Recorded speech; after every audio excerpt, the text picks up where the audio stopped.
Good evening, ladies and gentlemen. Welcome to this meeting of the Planning and Development Council of the Town of Oakville. I think we have any regrets this evening, Madam Clerk. Council, do we have any declarations of pecuniary interest? Thank you. Could we have a motion and a second to resolve into committee of the whole? Councillor Khan, Councillor Lapworth, all in favor? Opposed, if any, and that's carried. Council, you have several consent items in front of you tonight, the three of them. These are the items that are considered to be of so little controversy or moment that they could be passed. Councillor Ogre moves, Councillor Khan seconds. Thank you. All those in favor? Opposed, if any, and the consent items are adopted. There is one confidential consent item. Is there a mover and seconder for that? Yeah. Councillor Grant and Councillor Ogre, all in favor? Opposed, if any, and that is carried. Now that brings us to the public hearing item on our agenda. And in order to try to make the meeting more efficient, I thought I would ask, I understand there's public interest, members of the public here to speak about the item number 4, as well as item number 6 and item number C4. Are there any other of the items on the agenda tonight for which members of the public have come to the meeting to speak or bring information? Then in that case, Council, you could, by a mover, we only need a mover. In committee of the whole, we don't need a seconder. Councillor Demoff? I'll move that we accept the staff recommendation for the remaining items. Thank you. So Councillor Demoff is moving the staff recommendation on item number 5 and on item number 7, item number 8, and confidential discussion items C2, C3, C5, C6, and C7, and advisory committee minutes item number 9. Councillor Adams. I just have a question regarding the Shield Bay developments, item number 7, if I could ask staff. There's a additional memo that's provided regarding the draft plan of subdivision approval conditions. If perhaps our staff could just outline those for me, and in particular, the last item on that front page. So do you want to hold that item, or is this a quick question? I think it's quick, but I leave it up to you, sir. All right. Through you, Mr. Mayor.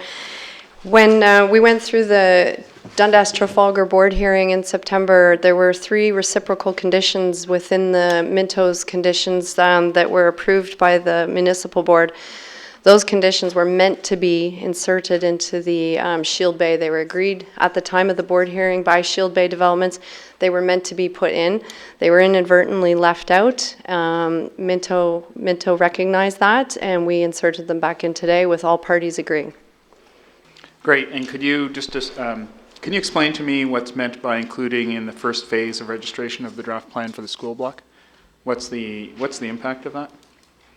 Sorry, what's the impact of including that block? The Shield Bay's parcel, school block parcel, is the larger piece of that school block. So in order to coordinate the lands and the blocks together, those lands need to go forward with the first phase of that development. So this will allow this to be advanced in terms of the timing for the school to come into play? Through you, Mr. Mayor, should Shield Bay's planning on developing as one phase. Should they not do that, these 2 blocks need to go forward. Must be part of the first phase. Okay, thank you very much. Then I have no issues. I'll call the vote then. All in favor? Opposed, if any, and those are carried. So that brings us to our public hearing item number 4, agenda item number 4, our public hearing item, and this is the public meeting report on the zoning bylaw amendment and draft plan of subdivision proposed by Fernbrook Homes for 1215 and 1221 Lakeshore Road West. And so that the public fully understand, this is an information intake meeting where we hear from the public on the matter, and staff will summarize the detail that council has already read and studied for the benefit of the public. And at a later time, a staff will bring forward a recommendation report. This is not a decision time, this is an information time. And with that, we'll turn our attention to Rob Thun, who is our senior planner.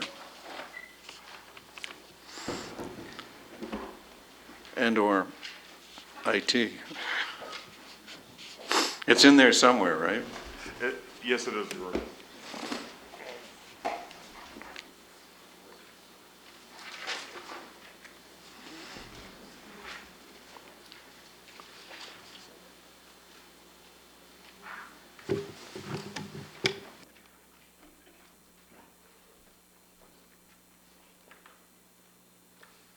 Okay, thank you, Mayor Burton and members of council. This is a statutory public meeting on a zoning bylaw amendment and a draft plan of subdivision application submitted by Fernbrook Homes Lakeshore Limited for the development of 26 lots containing detached dwellings on a 16-year... Excuse me, Rob. I don't think your mic's on.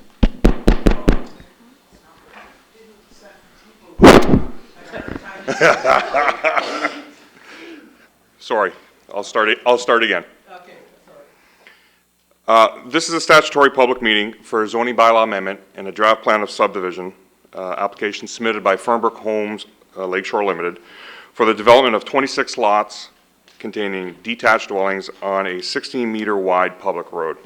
The report can be found on page 17 of tonight's agenda. And as you had mentioned, Mayor Burton, tonight's meeting is to obtain further public input on the application. Staff will be returning in the future following the technical review of the application with a recommendation report. And as you're aware, the site was the subject of a previous development application originally proposed for 48 dwelling units, that is 4 singles and 44 semis, and then amended to 33 singles. The application was denied at the Ontario Municipal Board. The air photo on the slide on the screen is shows the property boundaries and the context of the surrounding area. As you can see, to the west, east, and south are single detached homes, and to the north is the T.A. Blakelock school site. It is the former site of the Harvest Bible Church, which has been demolished. From the livable Oakville plan perspective, the site is designated as low-density residential. It does allow for a maximum density of 29 units per hectare. Also, Section 26.2 of the livable Oakville plan special policy area applies to the Lakeshore Road frontage lands. And within that special policy area, the density shall not exceed 10 units per site hectare. From the zoning perspective, 2 bylaws apply to the subject property. The bylaw 1984-63 and also the new Town of Oakville zoning bylaw 2014-014. From the perspective of the previous bylaw 1984-63, the site is zoned RO1 and RO2 and is subject to the regulations contained within Part 2 of that zoning bylaw, and RO1, RO2 does permit detached dwellings. From the perspective of the in-zone or the 2014 zoning bylaw, the property is zoned RL1-0 and RL2-0 and is subject to the regulations within Part 6 of that zoning bylaw. And that zoning bylaw for RL1 and RL2 does permit detached dwellings. The applicant is seeking a site-specific zoning amendment to reflect the proposed 26-lot draft plan of subdivision. Within Appendix A of the staff report, which Council has before them and has been made public, it outlines the applicant's submitted zoning bylaw amendment. It proposes 3 zones and requests relief on matters such as lot area, lot frontage, front and rear yard setbacks, floor area lot ratios, projections for porches, balconies, and windows, and regulations associated with parking. From the draft plan of subdivision perspective, first of all, there was a public information meeting held on October 7th, and 23 members of the public did attend, and it was a very good dialogue between the members of the general public, the applicant, and town staff. The slide before council right now depicts the draft plan of subdivision. It is 26 lots. Each lot would contain a detached dwelling. There is a 16-meter wide public street. The east leg of Street A aligns with Wolfdale to the south. Access to T.A. Blakelock will remain. It'll be through the public road system as opposed to the 3-meter wide easement along the rear of the properties on Tweedsdale and the subject lands.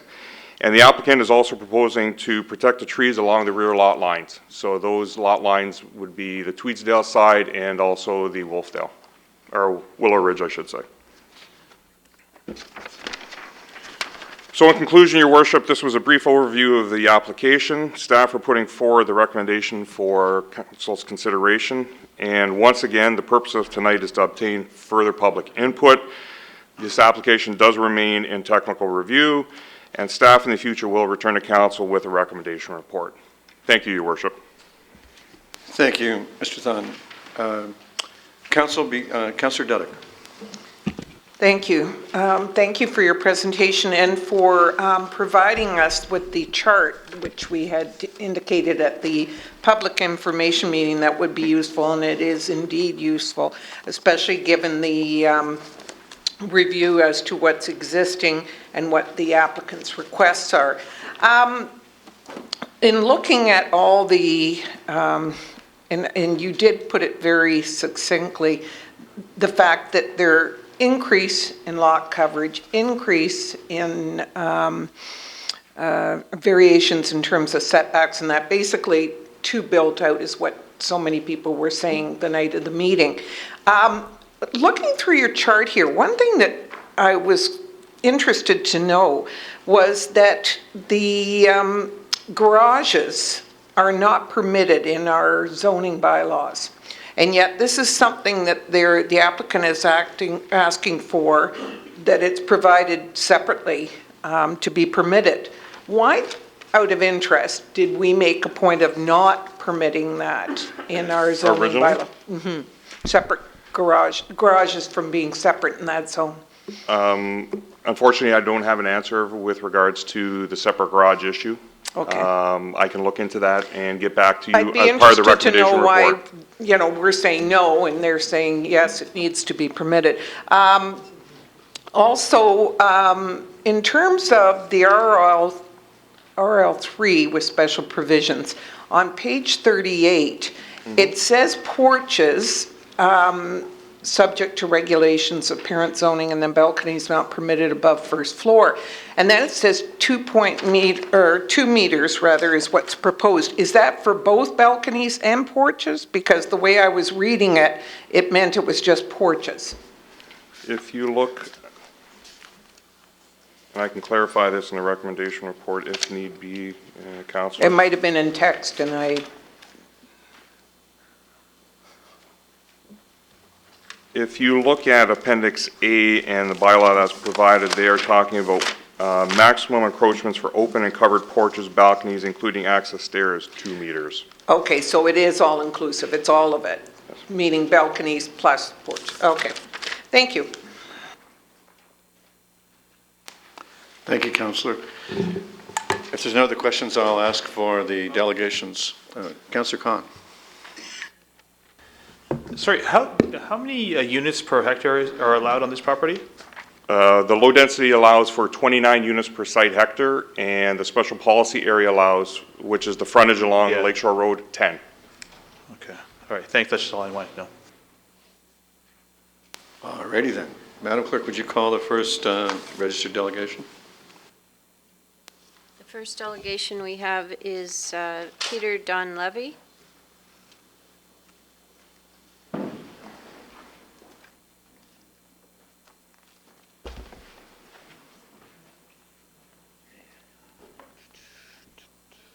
Welcome, Mr. Donlevy. Council looks forward to your information. Thank you, Your Worship. Councillors, if I can find my presentation in here, that would be not quite sure. I'll get rid of mine. There.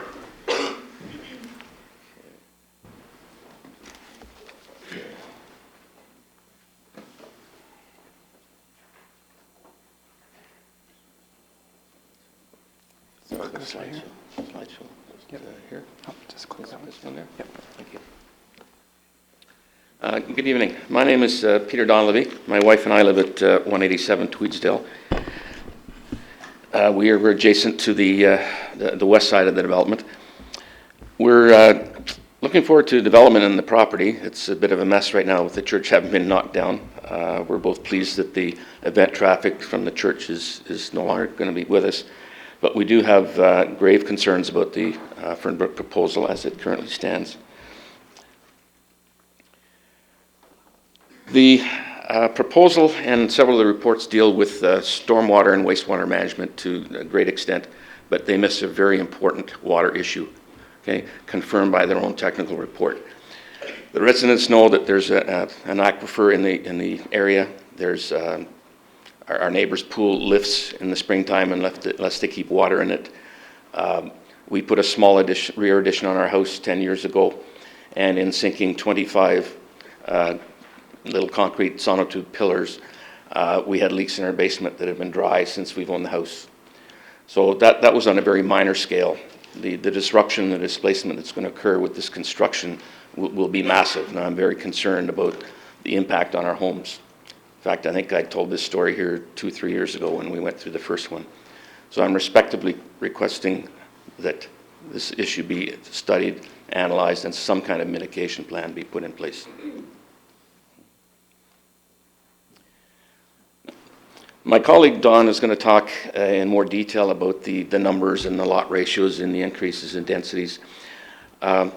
I'm going to give you a pictorial view of our neighborhood, and with it I'm going to try and focus on the protection measures that the town has put in place so that our neighborhood is not compromised with new development. So they say picture's worth 1,000 words, so here we go. This is from the planning justification report. It's an illustration of the Fernbrook style. It's actually very similar to their previous proposal, as well as the development going on at Rebecca and Dorval at the moment. It's just another example from their justification report.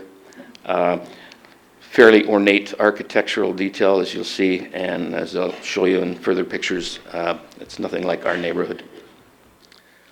So I'll just kind of whistle through to give you 10 seconds or so to see. This is a picture of our neighborhood.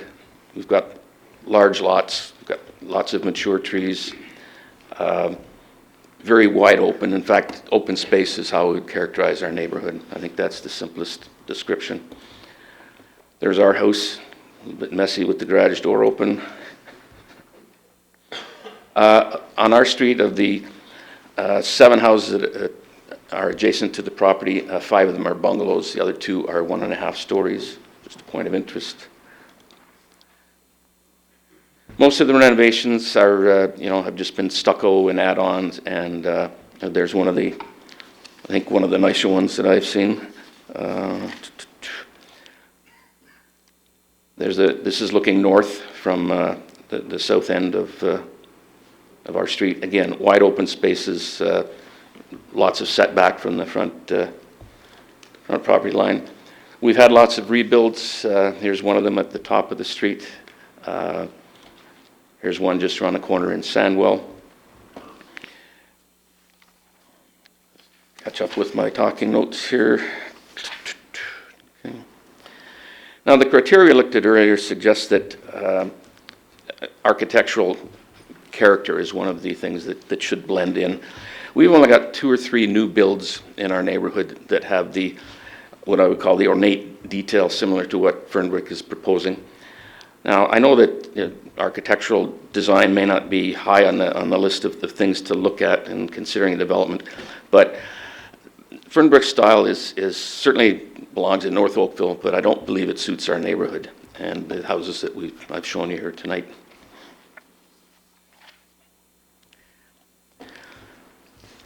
The other criteria that the town plan provides in terms of protecting our neighborhood is talking about setbacks and separation distances.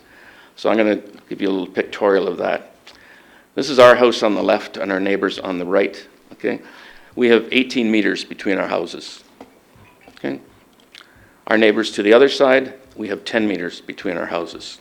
Okay, that's a substantial. You can't reach out your window and bore a cup of sugar from your neighbor. Okay, I'm not so sure that's the case with the separation distances in the proposal here tonight.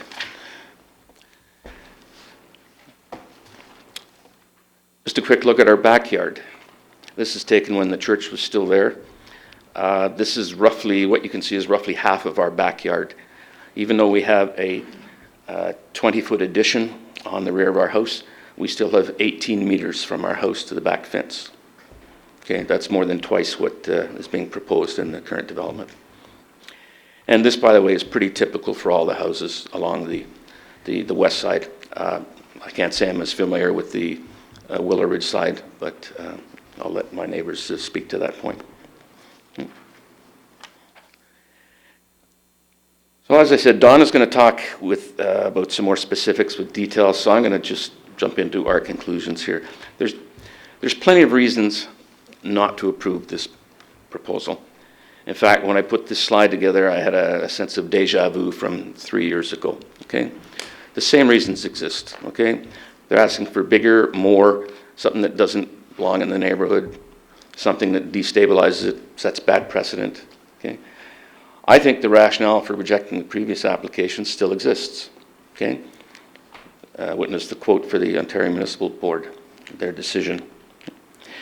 We're not against development per se, we just want something that complements our neighborhood, and I don't believe this proposal does, okay?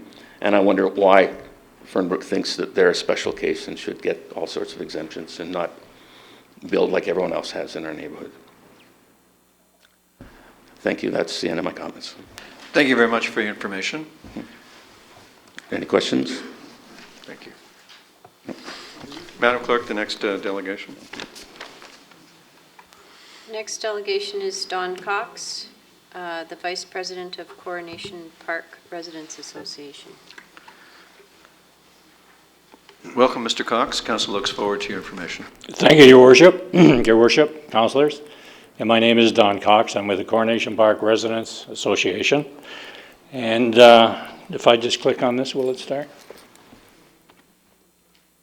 Can you bring it up? That's it. Thank you very much. Okay. Thank you. Some of this has been already covered, so I will not bore you by covering it again. Mr. Thun identified the area that is represented by this development. That whole surrounding area on that map is what we consider the neighborhood, and basically in that area we have two zones, 1 and 2, or you might call them RO1 and RO2 or RL1-0 or RL2-0, whatever nomenclature you want, but basically there's two residential development zones in that whole area. As Peter Donlavey just indicated, the area is represented by mature trees, lots of vegetation, large lots, bungalows, 1.5 story, 2 stories. You got the picture from the photographs he showed you. I'd like to give a bit of background before I lead into the comments on the application.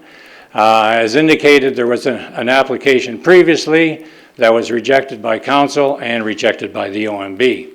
And I think it's rather telling to take some of the words that the chairman used in his report to indicate with the direction we should be going with development in this area. And part of the decision noted, and I'm extracting it from the report, it is not the proposed bylaw, or sorry, the proposed use that is in dispute, but instead the cumulative changes to the zoning bylaw. And how the built form the appellant wishes to build translates on the ground. Whether this development, when considered in its entirety, implements the guiding principles of the livable Oakville plan. The current application, it looks to me like there's 4 new zones, the RO1, AAA, AAA, BBB, and the CCC and the DDD, and yeah, I guess that's it, four zones. So this one area requires 4 zones for the developer to build the kind of homes he wants, and the whole surrounding area is built with 2 zones. I think that's rather telling. The 4 new zones have a series of regulations in them, all of which lead to increased density and increased massing. In terms of increased density, it's as a result of reduced lot sizes. 11 of the 26 lots are as small as 677 square meters, which is about 19% smaller than what's allowed in an RO2 zone. Another 11 are about 758 or 759 square meters, which is about 10% smaller than what is allowed, hence the increased density from what is allowed. Massing is increased massively. The floor area ratio, or is a good indicator of the massiveness of the house or the size of the home. The Lakeshore Road homes will increase from the permitted in the bylaw of 29% to 33 and 39%. That's about a 1/3 increase in the floor area ratio. The interior homes, the ones north of the RO1s, are 39% permitted, and they're going to 48 and as high as 56%, or as much as 40% more than what is allowed in the bylaw. In addition, 3-car garages, which are, as we know, bigger than 2-car garages, which are not part of the floor area ratio.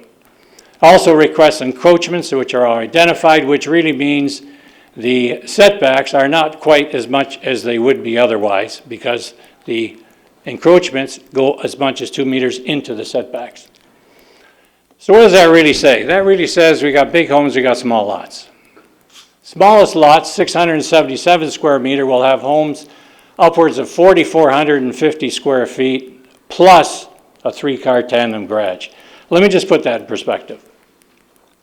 An RO2 lot, minimum size, 836 square meters.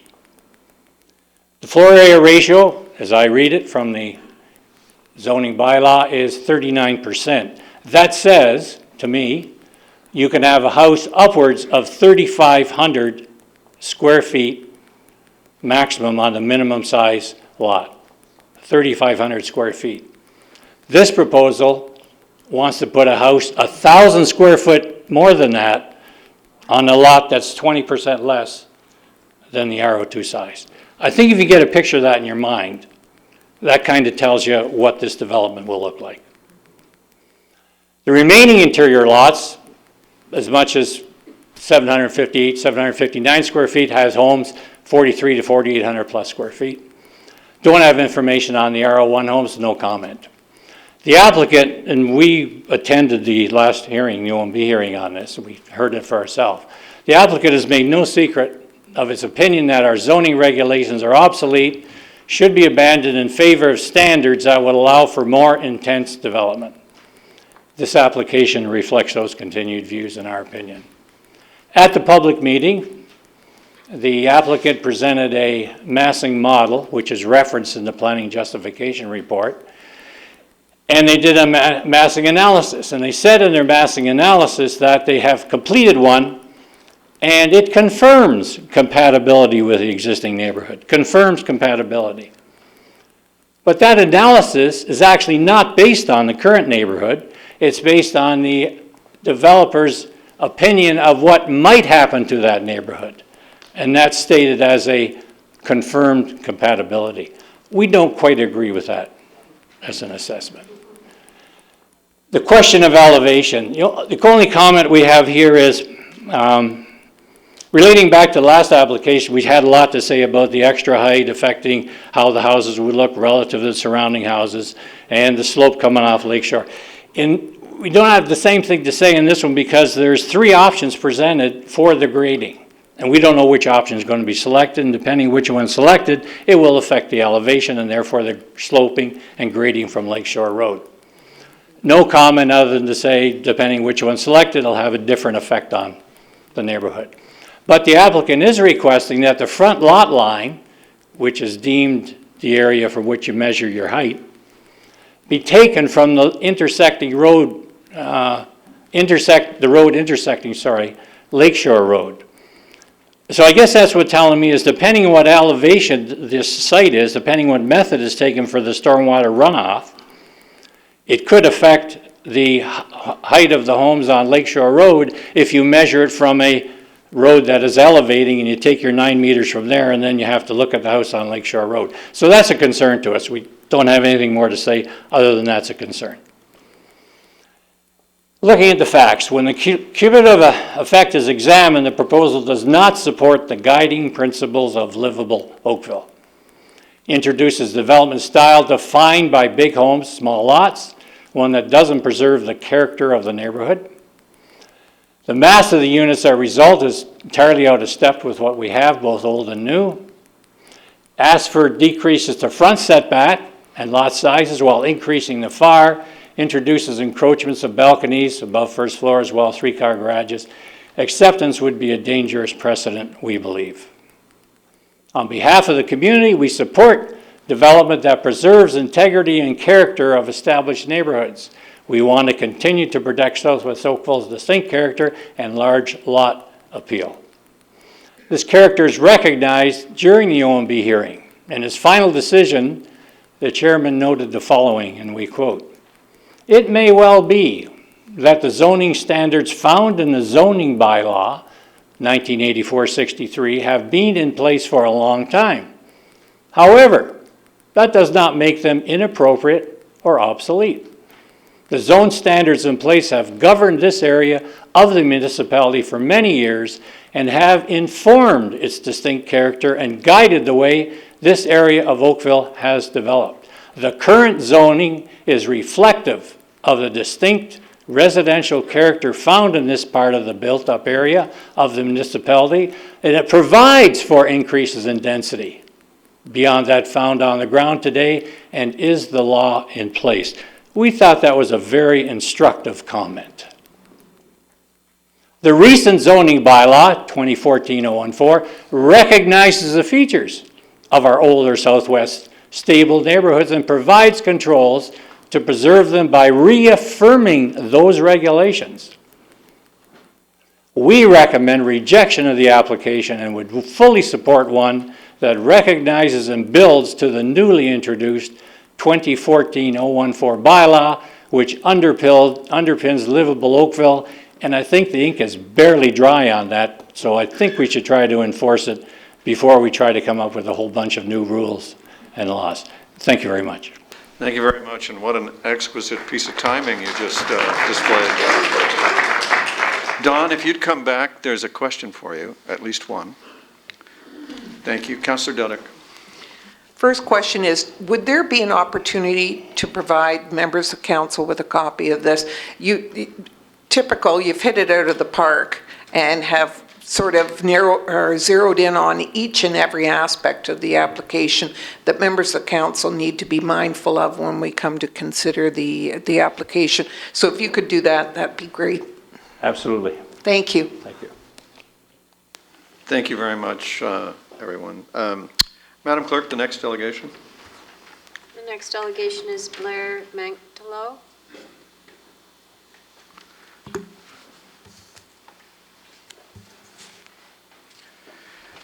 Welcome, sir. Council looks forward to your information. Thank you, Your Worship. I looked in the entire material and I don't seem to see my letter that I had submitted about a week ago. It was a copy of it went to the council, and I don't know if you guys got it or not. I've sent it to the standard council. You guys have got it? It just isn't in the thing. Okay, so I'm just going to, since it's been very eloquently done, I'm just going to focus on the 2 points that I have the most concern with and not spend too much time. My first one was that it really seems obvious to me that it's not in keeping with the established character. If they need 4 new zoning things, that is pretty much a fait accompli, that they're not trying to meet what everything around it is meeting to. They're trying to make their own one. In the last 10 years on Willow Ridge, there's been 2 homes that have had external work done that I can remember. Neither of them were built to the massive size they could be. One was basically mainly an exterior work done. The other one was my neighbor, where we put a little bit of an addition on top. So their massing model, where they have made up this, I call it a fantasy world, where every single house on the entire street is going to be raised to the ground, and a developer's going to build it up to the maximum, doesn't seem to be really in touch with reality. If in 10 years there's been 2 homes that have been touched on the exterior, I don't think that by the time this development's done that there's going to be that many homes done. Another house that's 2 doors down from mine has been sold twice since I've been there. Both times they've done some reno work inside. There hasn't really been any work done outside, other than I think a new pool was put in the backyard. So that's my view on the zoning thing. I think they really should stay with the current zoning rules. Everyone else seems to make do with them. They should too. The second area I have is the whole grading issue. And I realize that we don't know exactly which grading one is going to apply. My concern is if you make the ground 6 feet higher than where my backyard is, that water is usually going to run downhill, which is likely going to head it in my direction. Now, I do recognize that they've said that somehow they're going to deal with it, but I'm a little bit concerned that it may not work and we're going to have more flooding in our backyard. With the 6 foot higher grading, the height of the ground floor there is going to be approximately the height of the top of the fence for most of the people on that street, on my street.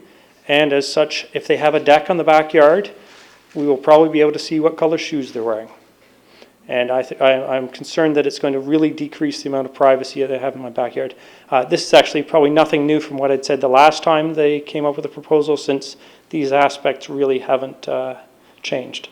So I think that's all I really wanted to focus on. So thank you. Well, thank you for bringing those points. Councillor Duddick? Sir? Oh, sorry. Thank you. Thank Sorry. you very much for your presentation. How long have you resided in this particular area? 2005 was when I moved to this part. I used to live a little bit further north up on, at one point I was on Selkirk, and I was a couple streets lower than that for about 5 years. So were you around when the church changed the elevation of the property to compensate for the parking lot? So you're purchased after, I would imagine. I purchased after. They did a little bit of an extension of their parking lot after I was there, but it didn't do anything really. Okay. Yeah. Thank you. You're welcome. Thank you, Councillor. Any others? Madam Clerk? The last delegation listed is Susan Garosino.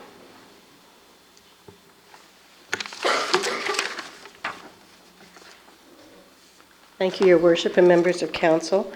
My name is Susan Garosino. I live on Tweedsdale, and I had the privilege of addressing you the last time that Fernbrook Homes brought an application asking for zoning bylaw amendments. This one isn't much different for us. It's bigger houses on smaller lots, and I did write a letter with my partner, Bruce McIlvany, to council, so hopefully you got that. I heard earlier your senior planner talk about how many houses per hectare, and I did just some very rudimentary math. I think it's 21 or 22 houses that actually fit in that lot size, their area size, if they complied with livable Oakville and the current zoning and the neighborhood. And even then, they could build pretty nice, substantial homes and make a good profit. So there's, a little bit of yin and yang. You want to make money. We're not opposed to infilling, but at the same time, we have a very stable, established neighborhood. We all enjoy our neighbors. We enjoy our neighborhood, and this proposal in front of you this evening is not at all within the character of our neighborhood. So I just had a couple of points I wanted to make, and I'll try not to go too much. I just think that they're trying to defy the bylaws and the laws of our community. I actually only thought there was 4 or 5 different scenarios, but when I saw the chart, so thank you very much for asking for that chart, Councillor Duddick, but there's actually more, so there you go for my math. They definitely are seeking larger homes on smaller lots, reduced setbacks in all directions, and they talk about in their application, they'll give us 9 meters where they only could give us 7.5. They'll actually give us 9, and then they quickly take away the 9 and make it 7. Because then they're going to give you 9, and then they're going to build a enclosed covered porch, and so now you only have 7. So there's a lot of, we're going to comply, but not really. We're going to comply, but not really. So that's just some general comments. Don did such a good job, he took most of my points, so I'll just try not to repeat that. I counted very large square footage, so quite a big amassing. I've asked before whether there would be any shadow assessment done on this type of development, if it should go forward, and I was told no, not with houses, we don't normally do that. It would have to be with apartment buildings, but if you looked along the west end where we reside on Tweedsdale, and you stack up 7 massive 4,800 square foot homes squished all together not with encroachments on all the setbacks, then really you're looking at what I would say small apartment buildings. And you go into some neighborhoods and you look at 4,800 square feet, you're getting four apartments in there or 4 condos in there. So it's almost, even though maybe one family is going to live in that home, it's really the size of a small condominium building. So I really want to see a shadow assessment. We have a pool in our backyard. If you allow this type of development to go forward with that massive home so close to our back property on an elevated elevation, I don't know, water will probably come pouring down on top of having no privacy and no enjoyment and complete shadowing of our gardens and our pool. So I like a little bit of sun in my backyard, a little bit of sun to enjoy the pool, so I'm hoping that that will be taken into consideration how we enjoy the neighboring properties. So the character of our neighborhood, Peter showed you some nice pictures. You've heard other people talk about it. It is a nice neighborhood. Please, I welcome you to drive through it, drop by. I live at 181. Be happy to pour you an espresso or have a chat with you. Please feel free. I know you're busy people, but sometimes you just need a break in the afternoon. So we really are passionate about having our neighborhood. It's a stable neighborhood. Please keep the character of our neighborhood and reject this proposal. I really encourage Fernbrook. I'm sure you can make money on this, just sticking to the rules. Everybody else who's built and renovated in this neighborhood stuck to the rules. So please, please, that's my plea to council. So thank you very much for your time. Thank you very much for your information. Any others?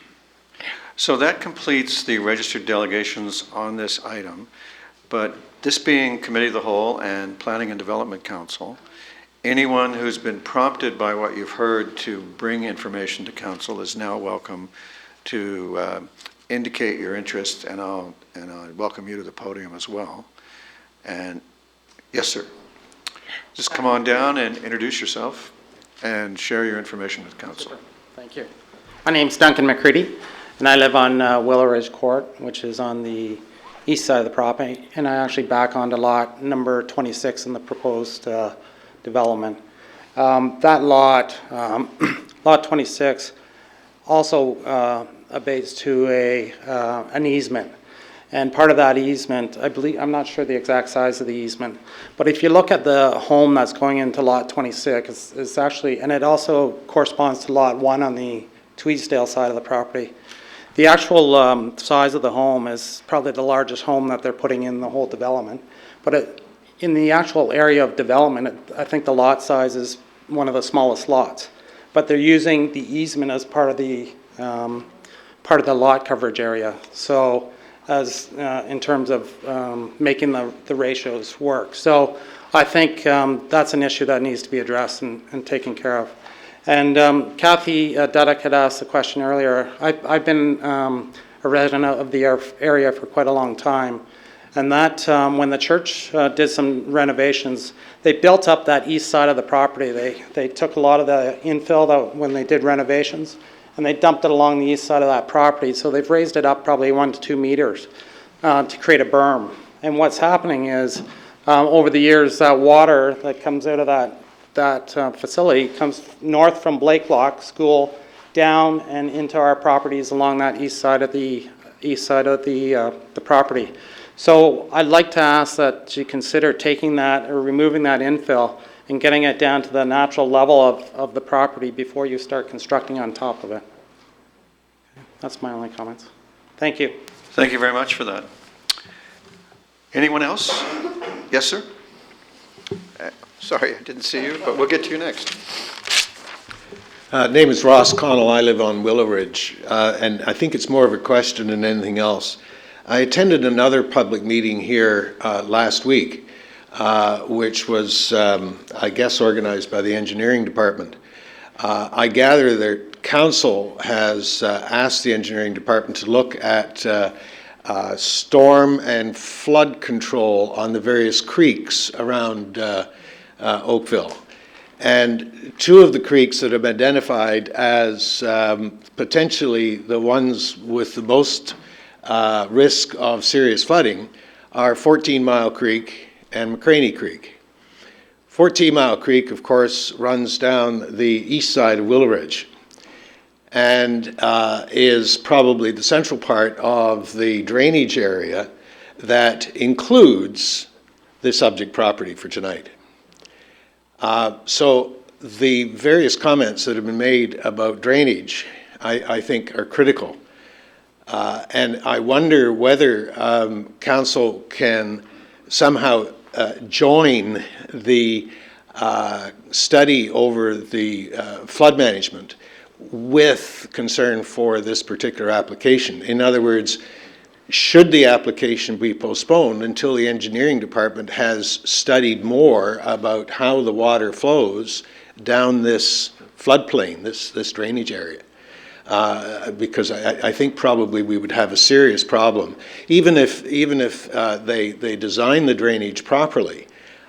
When you have the 100-year storm, which we're more likely to have in these days of global warming, perhaps that drainage isn't going to work, and especially since we've had problems there in the past. So I guess that's a request of council, Mr. Mayor. Thank you. Thank you very much for the question and the information. Ma'am, you were next.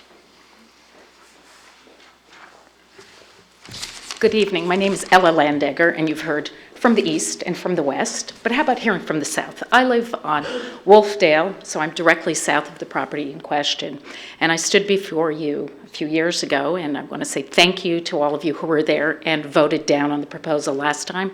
I hope you will do so again. The gentleman who was just speaking raised one of my biggest concerns is when you start increasing the amount of roof space on the houses, and so that their density is larger on the piece of property, instead of having like a coffee filter where the water percolates through, the water that will be congregating off those roofs is going to be like a fast funnel coming into 14 Mile Creek and all of the other aquifers that are in that area. That will be significantly impacting all of Lakeshore, because even now, like if you walk your dog in that area, you can see there's a big gouge area where the water sits regularly. It's there constantly. The geese love to sit in the little pond that is there right now. So I would really consider, again, that keep Oakville livable. You have enacted good rules, good bylaws, really good advice, and please keep to your guns. Keep Oakville livable. Don't make it just for sale. Thank you. Thank you for your information. Before you go, I just want to ask a question of you. Yes, sir. So if I was to hear within your suggestions a request that there be an examination of the capacity of the watershed to handle runoff. Exactly. You'd like to see that included in the Absolutely. reports. One of the biggest differences I notice even now is when it rains, because my house backs up onto the property that runs along 14 Mile Creek. As soon as it rains, the noise level from 14 Mile Creek goes up. I don't have to get out of bed and know it's raining. I can hear the creek rushing by. And you can even see that changes from being a nice little babbling brook to being running muddy water. And I know that's coming from further north. I know there's some mitigating things that are going on right now further north on 14 Mile Creek. But the amount, when you look at like Lake Ontario, when you're flying in, when there's been rain, the amount of mud that comes out further is very significant. So when this property goes under construction, obviously there'll be a lot going on during construction, but I'm concerned about the aftermath, that there'll be that much water barreling off of that piece of property. Down Wolfdale, you're going to have to create new culverts and water to maintain all the water from going into the basements of those houses, and there's already been some mitigating work being done there. Thank you very much for your information and your suggestion. Thank you.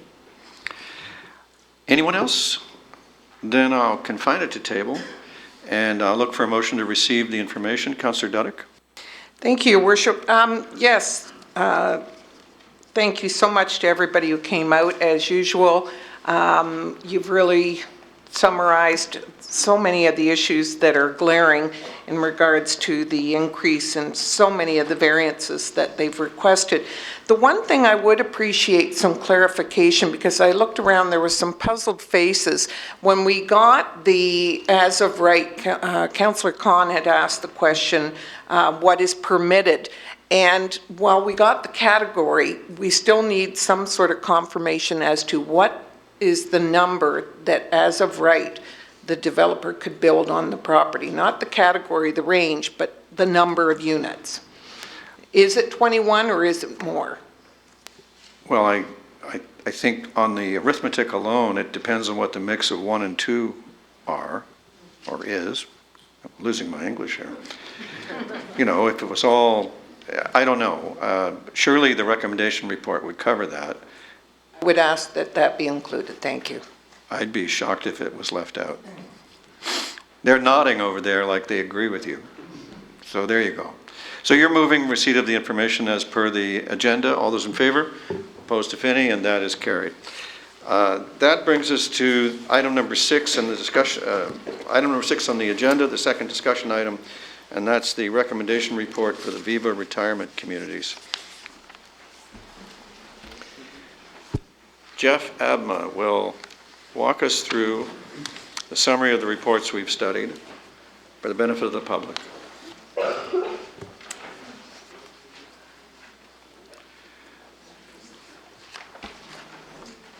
Maybe I'll just give these people a few minutes to walk out.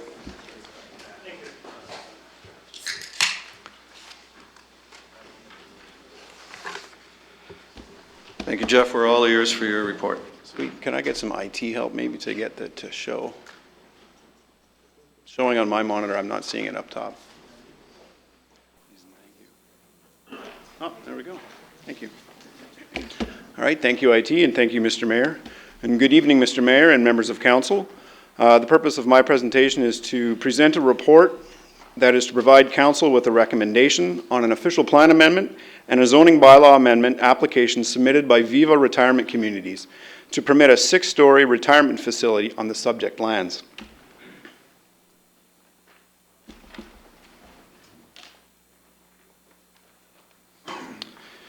The property is located at 3108 and 3130 6th Line, which is situated in North Oakville at the northwest corner of 6th Line and 16 Mile Drive, north of Dundas Street. The applicant is requesting approval to permit the development of a 6-story retirement home, which I have colored in brown for clarity. The proposed development will consist of 171 suites of varying sizes and numerous indoor amenities for the residents, including a dining room, a 24-hour cafe, a pub with games room, a craft kitchen, a library, and a brain gym. An important outdoor amenity is what the applicant has named the Victory Garden. The Victory Garden is an outdoor space that provides the opportunity for residents to grow ornamental plants, as well as fruits, vegetables, and herbs that will be used in the kitchen. The Victory Garden will be located right over here on the south side of the site in order to maximize the amount of sunlight the garden area will receive. A total of 103 parking spaces are proposed. 28 of these spaces will be located as surface parking, located in behind the building. And the other 75 spaces will be underground, which will be accessed into the parking garage in this location. The applicant has been working with staff to design the site to minimize impacts to adjacent residents. For example, the building has been located as close to 6th Line as possible in order to locate it away from the adjacent residents as much as possible.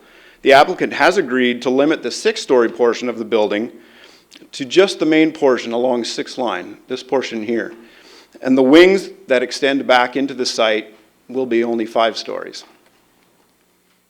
The primary vehicular access will be directly from 6th Line up in this location, and it will feature a 2-way driveway. There is a small access being proposed off of 16 Mile Drive that, as you can see, will only allow vehicles approaching from 6th Line to enter into the site. And this is needed to allow cars that are coming north on 6th line to turn left to get into the site. As when 6th line is ultimately rebuilt, there will be a median in this location that will prevent cars from turning left in and using the main entrance. And this will also allow vehicles such as paratransit buses, for example, by preventing them from having to turn around on site. So they can enter here and then they exit here. All the exiting from this site will be in this location. Additionally, this design of the entryway here will prevent cars from turning right and entering further into the neighborhood. As well, it'll prevent anyone traveling from 16 Mile Drive, along 16 Mile Drive, to turn left into the site, as there will be a median built as part of the driveway intersection here. The loading area and garbage area will be located over here on this portion of the site and will be put behind a screening wall. A 3-meter wide landscape strip will be implemented along the property adjacent to the backyards of these residents. And a 2-meter high privacy fence is also being proposed in that 3-meter landscape strip.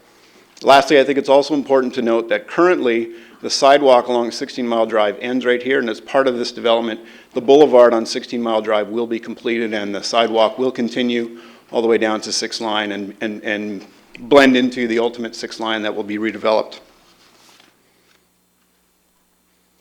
These are the front and rear elevations of the proposed building. The top one shows the way the building will look along 6th line, and the bottom one shows what the building will look like from the parking area. These are the side elevations of the proposed building. The top one shows the north end of the building with the loading dock in area, and the bottom one shows what the building will look like from 16 Mile Drive.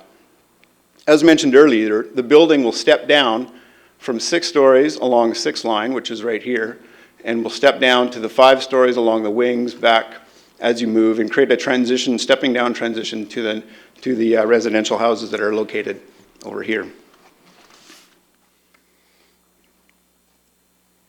The subject site is designated as Neighborhood Center Area in the North Oakville East Secondary Plan, which permits medium-density residential development and mixed-use development with commercial uses to serve the residents. The proposed use complies with the secondary plan. Neighborhood Center Area policies also indicate a minimum height of 2 stories and a maximum height of 5 stories. This proposal requires an official plan amendment to allow for the proposed 6-story building. Staff have evaluated the application and have worked with the applicant to reduce the impacts that the proposed 6-story may have. As a result, staff find that it is appropriate to allow this 6-story building for the following reasons. One, as mentioned before, the applicant has agreed to limit the 6-story to the portion of the building along 6th line and away from the abutting residential properties, and the remainder of the building will only be 5 stories high, as is permitted in the secondary plan.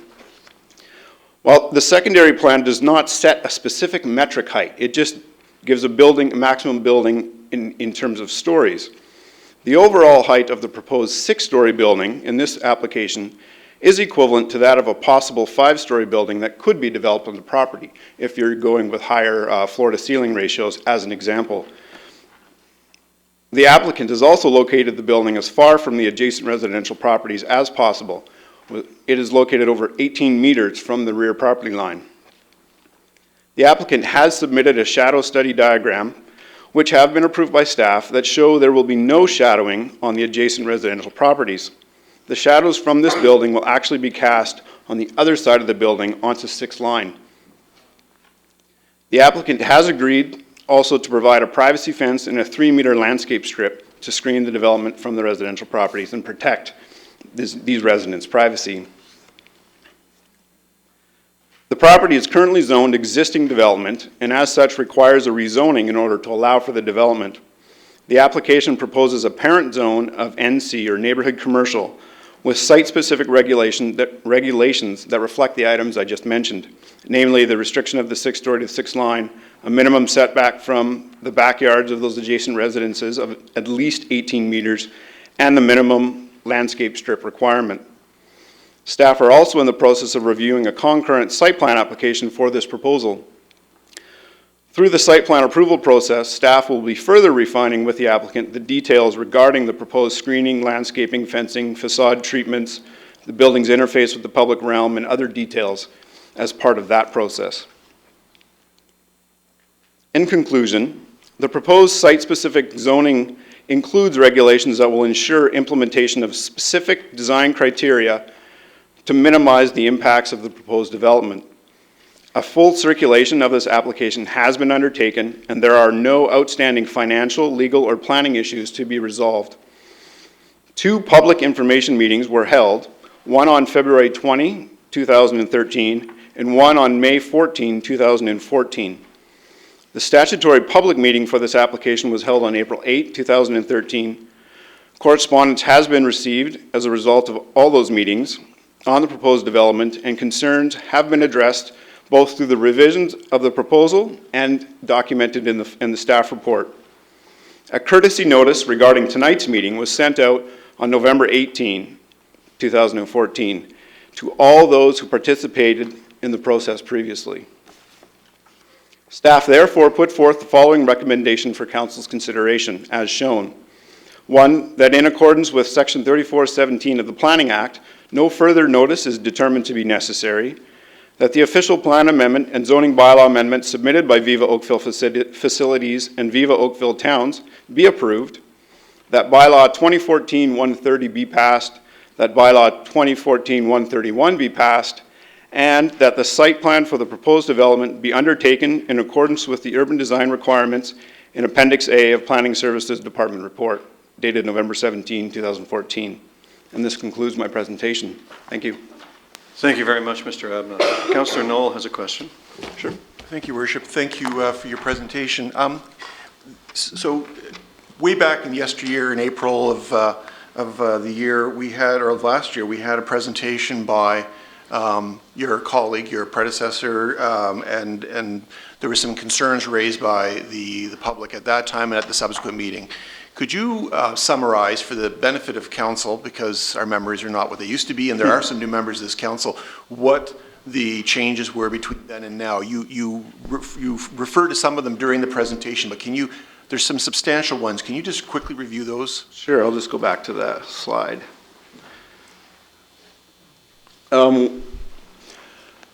What some of the major changes, I think the biggest one being that the applicant has restricted the 6-story to just this portion of the building. The original application was for the entire building to be 6 stories tall. I think the primary entrance to the site has been altered and changed.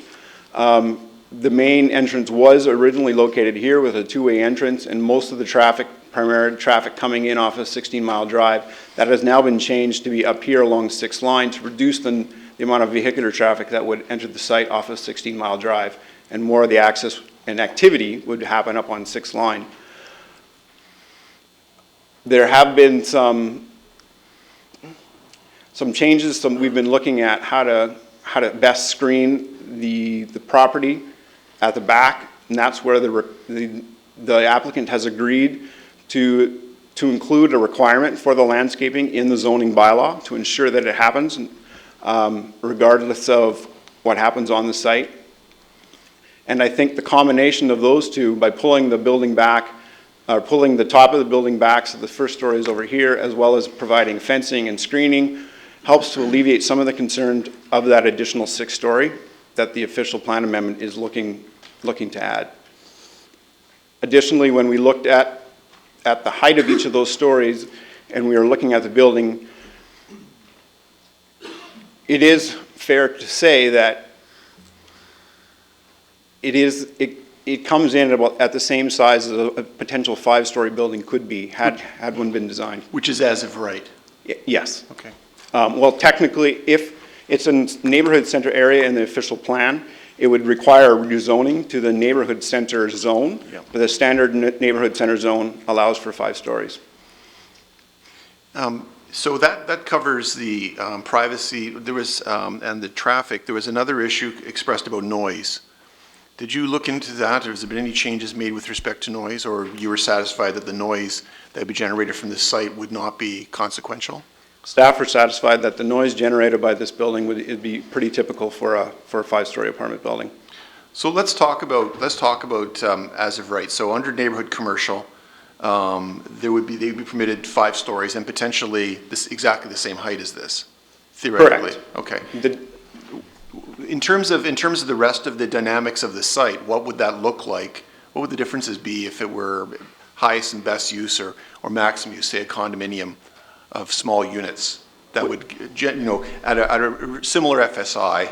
I think at a similar FSI, if you went to 5 stories, you could see a building that has a larger footprint than the one that you see here today.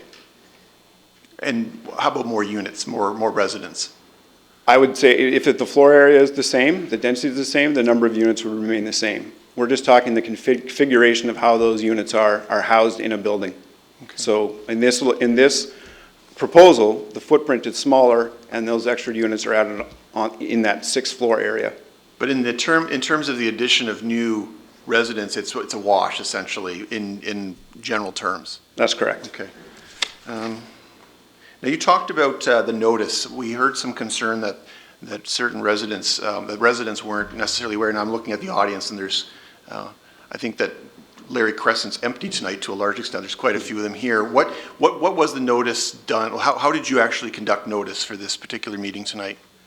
We sent out a courtesy notice to everybody that we had on record of having attended a public information meeting or the stat public meeting, and I did up a map to show you within the area of the Viva site. Here's the Viva site.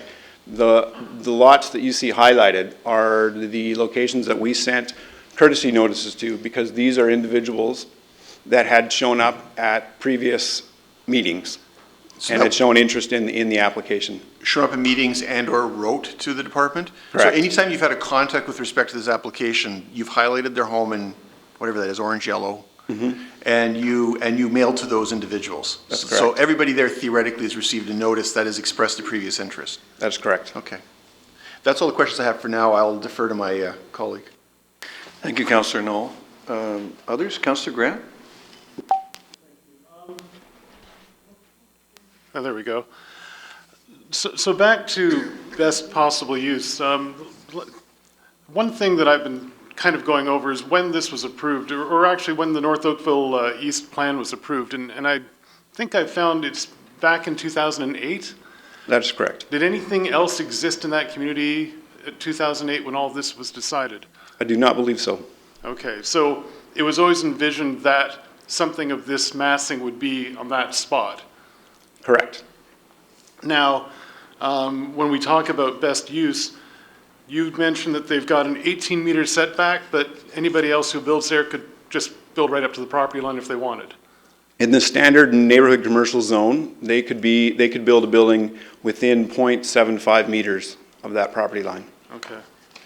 And it was always envisioned that it would be up to 5 stories. We're not talking about having a strip mall or having a gas station or anything like that. It was always going to be some form of residential building. Correct. Okay, and that was decided back in, again, 2000. That was part of the plan that was approved in 2008, yes. Before anything else existed, okay. All right, thank you very much. I may have questions later. Thank you, Councillor Grant. Councillor Khan. Thank you for the presentation. Can you tell me if you can go back to the side elevation picture there?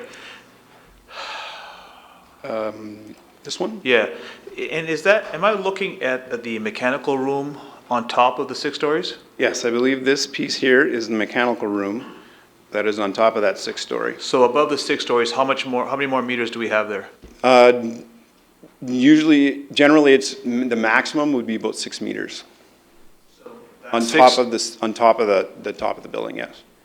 So you have what's the elevation that we have right now, according to this 6th floor model? What the height in meters would be? I'd have to look. I can't read the.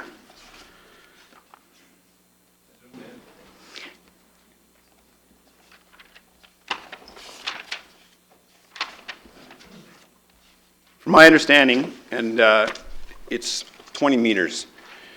If I go with what they proposed in their zoning bylaw, we have put in a provision that caps the building height, including all mechanical, at 26 meters. That includes a 6-meter pocket for the mechanical, so that would put the top of the 6-story at 20 meters. If you can go back to the picture that you were showing, Councillor Knoll, the top view. Yeah. So basically, what they're really just giving up is just, you know, the two wings on the right and the left, or on the south and the north part of it, right? Correct. And what is that in terms of, would that be 1 or 2 units that they're giving up? I don't actually know the exact count of the units they're giving up, but they are indeed giving up a number of units. It does look like a relatively small portion over the entire building. And that's not a question, that was just a... Can you go to page 82 and explain the difference? It wasn't clear for me on page 82, when you talk about the maximum height, the 26 versus the 17.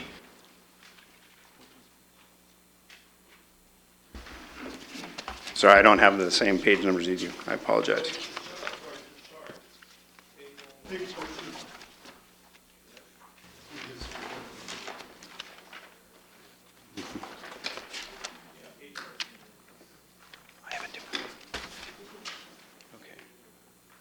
I am on page 14, and I've just been asked to bring up, this is a little sketch to help clarify what we're talking about. I can either explain this or answer your question. Oh, okay. We'll start. This was just to show how a 5-story building could be the same height as a 6-story building. So what you see in the dark is the Viva proposal, which has 6 stories with mechanical on top, and it's being capped at 26 meters, allowing for 6 meters of mechanical. It is possible that and plausible that a 5-story building could be designed on the site of 5 stories with 4 meters for each story. That would come to 20 meters plus 6 meters of mechanical. So for 26 meters, the same height as the Viva proposal, you could end up with a 5-story building. In terms of the setbacks that Councillor Grant was talking about, the proposed site-specific zoning bylaw by Viva includes a minimum requirement of 18 meters between the property line and the Viva building, whereas under the standard neighborhood commercial zone, this could come as close as 0.75 meters and be built up in a number of different fashions on the site. And just getting back to what Councillor Grant was talking about earlier, about the fact, as of right, they could build right up, you know, right to the property line, and you've highlighted it on this drawing as well. And that's, I suppose, if they're building a structure such as this. And you were explaining earlier that the official plan allows for this type of residence. What else would they be allowed to build as of right, just generally, if they weren't to build this? They can build a medium-density residential building or a mixed-use building anywhere from 2 to 5 stories on the property, up to a maximum density of, or floor space index of 2.0. And I just want 2.1, sorry. Touch on what Councillor Knoll also raised. It. I also heard from several residents who said that they weren't aware of this, and you're right, there's a lot of people here today from Larry Crescent, and that's because word of mouth, not because they actually received notice. So I think that should be pointed out. Thank you. Thank you, Councillor. Then, Madam Clerk, if there's no more questions from Council, why don't you call the registered delegations? We have a delegation from Reba Alieri. Welcome, Mr. Aliari. Council looks forward to your information. Hi, how are you? This is the second time for me in the same place within less than 2 years, and I think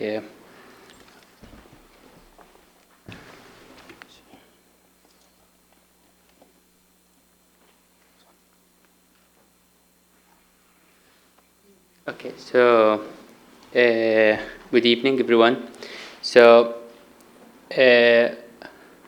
I'm just starting with the word here up here. It's like that administration is going with the word livable Oakville.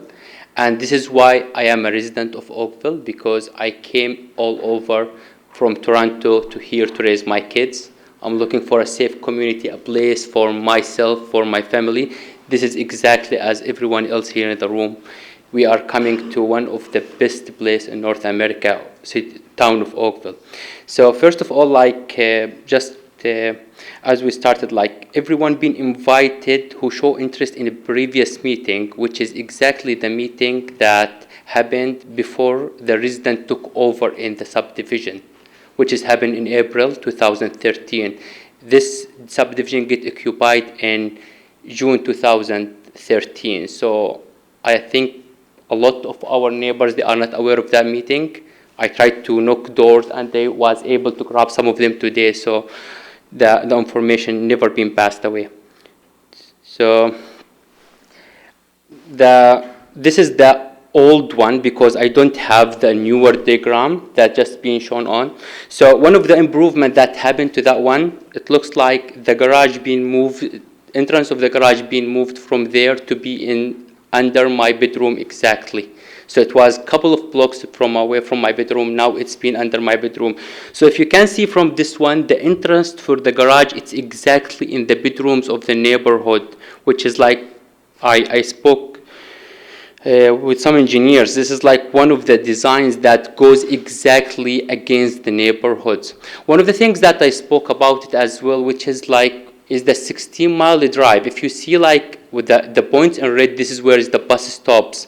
So like a lot of you don't know, like the 16-mile drive, it's a way that's going to take you from 6th line all the way to Niagawa. It's serving a lot of neighborhood over there. So if you can look there, this is the line in red that's showing you how is the 16-mile drive, and this is the circle where is the proposed building. So you see all those have 16-mile drive as a place to, as a major road for them. So one of the things like I'm just showing you like by picture, this is at 7:30. This is the row where is the boundary of the land for the 16-mile drive. This is exactly at 8 o'clock. You will see like 2 cars are sitting blocking the 6th line. Sorry, my camera is not that best. It's blocked, congested, coming from 6th line to the 16-mile drive. 2 cars are blocking the 6th line because they can't get in. You see where is that red arrow? This is exactly where they are proposing entrance or exit for that building as well. So this is, it's already congested place, already has a lot of issues there. And the entrance of that subdivision, I call it a hidden place. You can go to the Halton Police to know how many accidents been happened in that corner as well, because it's hidden corner as well. Going back to the proposal here, so I'm going to talk about the garden.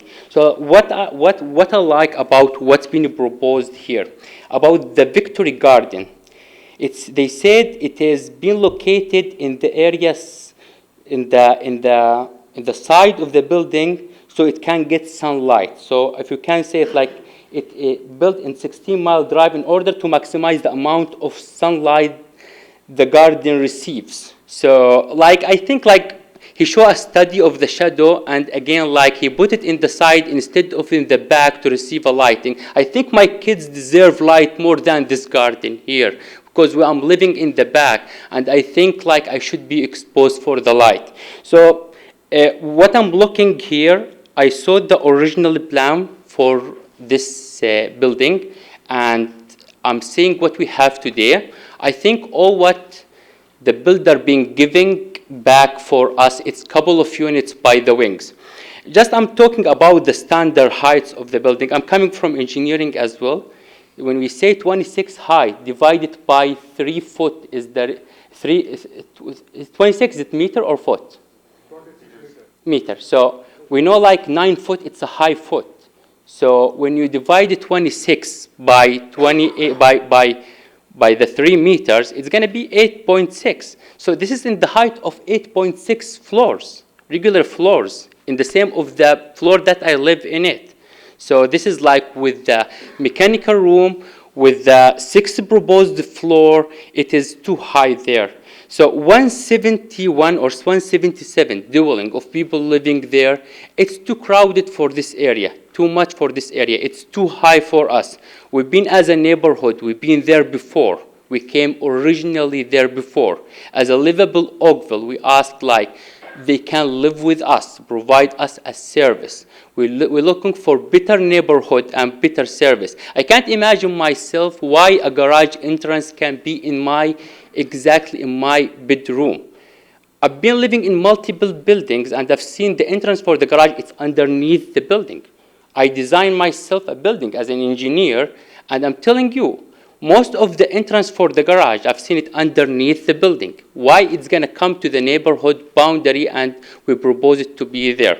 One more thing here, and sorry for that, for taking long there. One of the things, like, it just took my attention.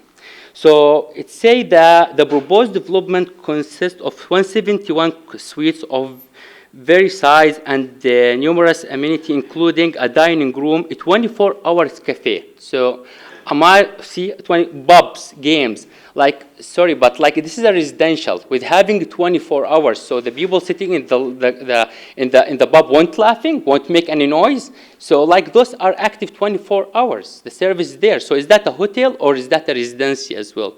So I would say, like, what we are looking for, it's a formula that allow us as a neighborhood to live there and raise our families. In the same time, we are welcoming any business that suit or fit the subdivision and that can work with that subdivision. I can't believe, like, when we started the discussion by having that the builder being given away, just reviewing what I have, this is exactly the picture we have it, the same setback, the same distance we have it in the past. Only what happened, the garage being shifted from left to the middle, and we have the wings being reduced to 5 stories, which is 2 apartments each way, so we are talking about 4 apartments. So this is mainly what I have. Also, I would reference one more thing, which is, again, majority of the neighborhoods never been invited to this one. The reference being made to the first information session where the builder used to own this land. A lot of neighbors, they don't know that this meeting is going on right now, and I think it's fair, and I'm asking to postpone that meeting until we make sure that invitation being sent to everyone will be affected with that development. So it would be fair to hear from everyone to represent himself and saying that this is what I feel against this development. And thank you very much for your time. Thank you for your information. Are there questions for the delegation? Councillor Khan and then Councillor Knoll. Thank you, Your Worship, and thank you for the deferral, Councillor Khan. So I just want to be clear, because you understand, and we've had this conversation, you understand what the as of right is on the property, and I made a point, and Councillor Khan and Councillor Grant also talked about as of right on the property. You understand that even if this proposal were to be rejected and the proponent goes away and they resell it, it could very well be back with something which is going to be more obtrusive on your property, and we may not even really have a say in the matter. You understand that, right? Absolutely, and this is what I started my discussion here. We're looking for something to be appropriate. But my point, though, sir, is that sometimes it's, you have the old maxim, you have to be careful what you wish for.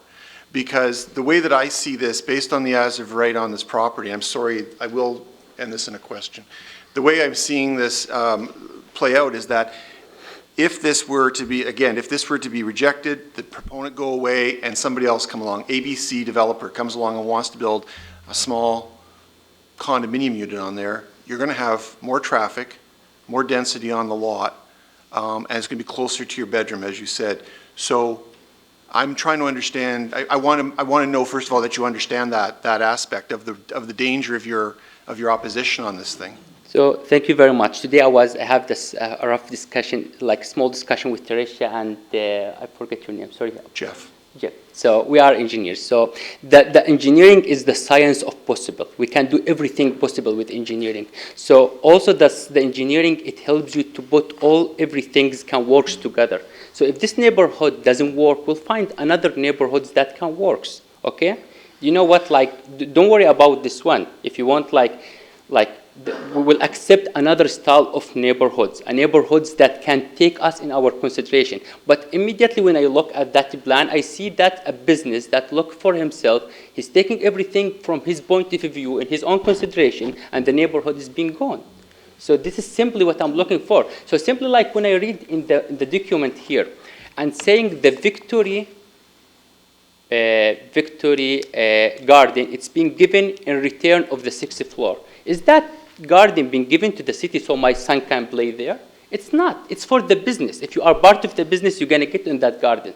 So like when you make a trade and return, it should be you give something to the public, in return that you will take something from the public. So we are open for any other things. We are open for anything that can fit with that. Okay. And again, as we said here, we've been here before. We are a resident. We are in livable Oakville. Okay. I'm done. I'll let Councillor Khan. Councillor Khan and then Councillor Grant. I don't, I'm going to try it again, because I don't think you understood what Councillor Knoll was getting at, okay? What he's saying right now, and I will get to the question as well, what he's saying right now is that the way this building is proposed, you could be worse off in the future. Because as of right, a future developer or builder could build the same thing, but closer to your home. I'm not sure what the setback is right now. Is it 18 meters or something like that? They could build right up to the property line. So what Councillor Knoll is saying, be careful what you wish for, because some future development might be worse off than this. So I just wanted to clarify his position on that. Okay, as long as you know that. Mm-hmm. My question to you is, you had asked for this to be postponed. What do you plan to achieve by postponing it?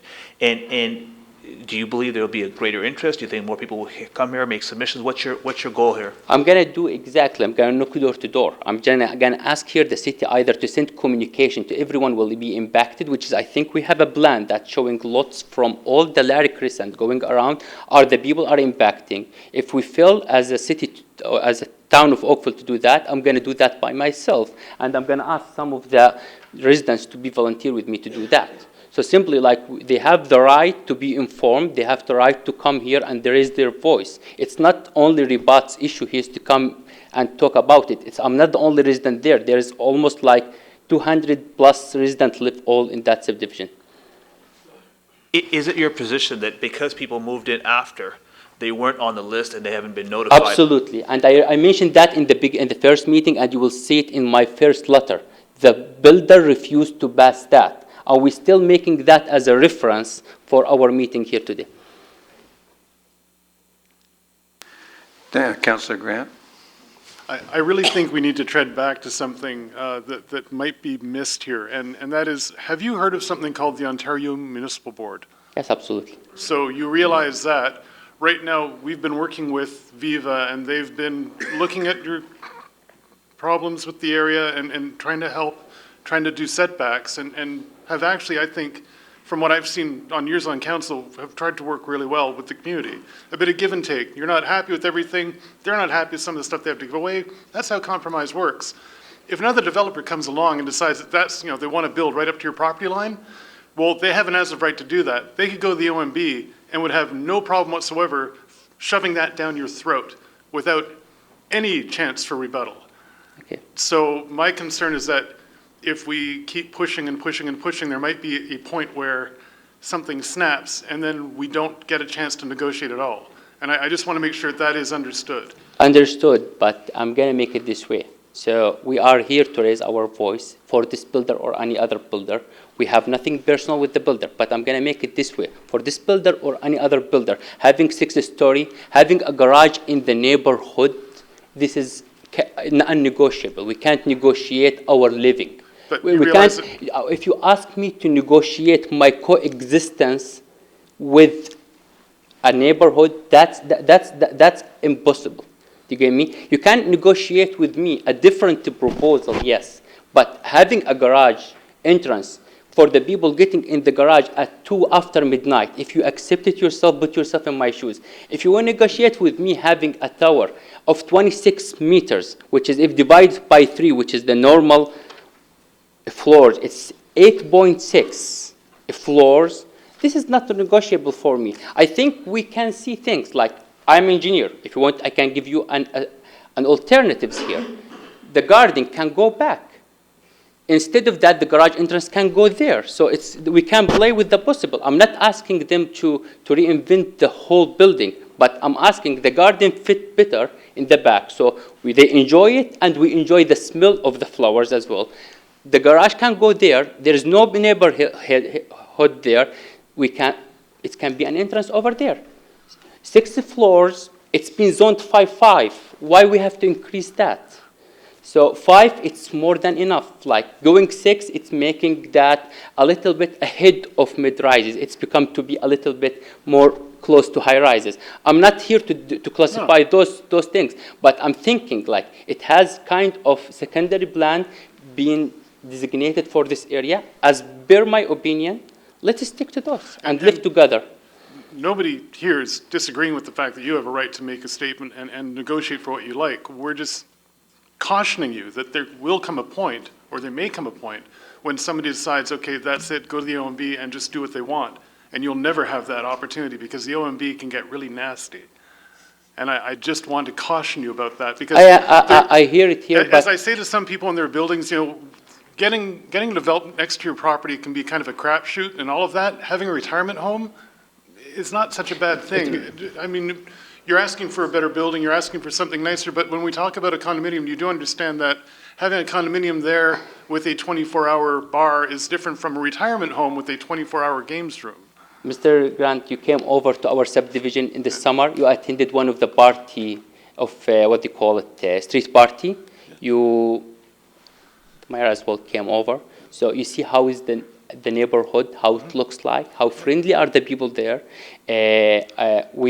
I'm here today to raise my voice.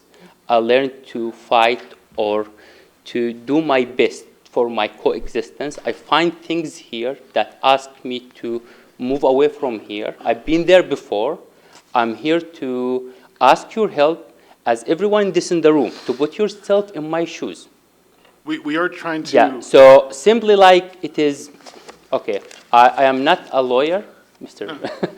So I'm not a lawyer. I don't know much about the laws, how the regulation here, but I know that there's something make no sense, something it make common sense, something we can negotiate them, and we have the art of a trade. So this is what I'm asking for. I believe what I was trying to do is help you understand that we actually agree. I understand that very well. We agree that we are trying to help you. We're just trying to help you understand things that you may not see. But that should probably just end where I'm going right now. Thank you. I understand that, but like, do you want me to understand like a garage entrance would be under my bedroom? So yes, how is that going to work? So is that noise, like, is that a noise factor or not? Like, if that's something I'm asking for that to be mitigated. So this is one of the things that I'm looking for. Thank you very much. So, sir, 2 things.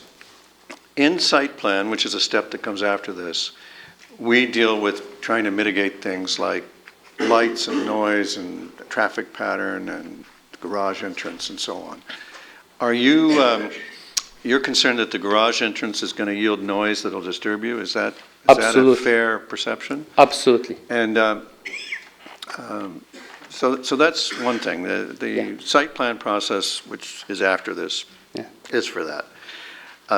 The second thing is, there's been some discussion here which might mislead everyone about negotiating. Everyone has a right to comment on the application. No one has a right to negotiate. That's a mistake. And if you believe you can negotiate these things with the developer, then you're bound to be disappointed. What we can do as council is to try to mitigate the impacts of anything being there. Staff have drawn our attention a couple of times to having moved the building 18 meters away from you. We could reject this, and you could wind up with a building 0.75 meters from your bedroom. And so we need to understand, would you prefer that? I would prefer not to have the garage close to my bedroom. This is what I prefer. I would prefer to have a building that with a reasonable height so it doesn't block the sunshine from getting to my house. So just so we understand, are you saying that the movement of the building almost a little bit more than 17 meters away from you is of no value or consequence to you? For sure, it's play a big factor for me that having this far away. Like, if it's not even existed, it would be better for me. But like pushing back, yes. But again, like, are we comparing this one for having a garage underneath my bedroom? So Well, if it were 0.75 meters from the lot line, presumably the garage would be somewhere else besides in front of your I bedroom. think we can live with both. We can have the building like this, move the garden in the back, and put the garage entrance there. So it's simple. Like, it's the art of moving things around. So why either they will come back or they will put the garage in we can do it better. Like, they are coming there. We are neighbors, so we can do the best to make it like livable between both of us. So your issue boils down to the garage? Absolutely. And everything. And the height of the building as well. So tell me about the height issue for you. The height issue, which is like, I'm just looking here like for making it what they call it, like 6 stories. The height it's 26 meters, which is, sorry? More than 8.6. Like, if you divide it by 3 meters height, 9 foot regular foot. So, are you aware that the height of a story is not set? It's not a given. It varies from building to building. No. So you believe that all stories are 3 meters? This is like the livable, that the one we live in it's almost 9 meters. Like, this is like where I'm just comparing it to our roofs. So, are you aware that a story can be any height? There's no height limit on a story? Absolutely. Yeah, from what you said right now, I'm not aware for that. Okay, so you weren't aware of that? Yeah. So I circle back to the height. Is your primary issue the location of the garage entrance? Absolutely. And if the garage were somewhere else, you would live with the height as proposed? It would be a little bit better. A little bit better. Like, yes, it's going to be better from my opinion, or it's going to be, yes, livable. Thank you. Thank you very much for your information. Are there any other members of the public? Councillor Elgar, I'm sorry, I forgot you. Can you come back, please? Yes, Mr. O'Leary. Councillor Elgar has a question. I apologize to both of you for Do you have the staff report with you? Again, sir? Do you have a copy of the staff report that we have? Yeah. I just put it over there. John, can you go to page 82 of the report, please?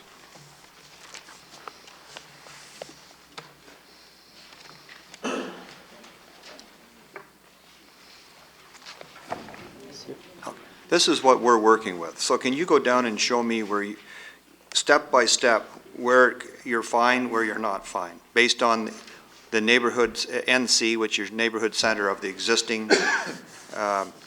This is what they have in page 24. Yes, page, okay, so it's page 82, which is your page 24 on that? No, 14. 82, it's this what they 14, have. yeah, that's it. Page 14, you got it. This one, okay.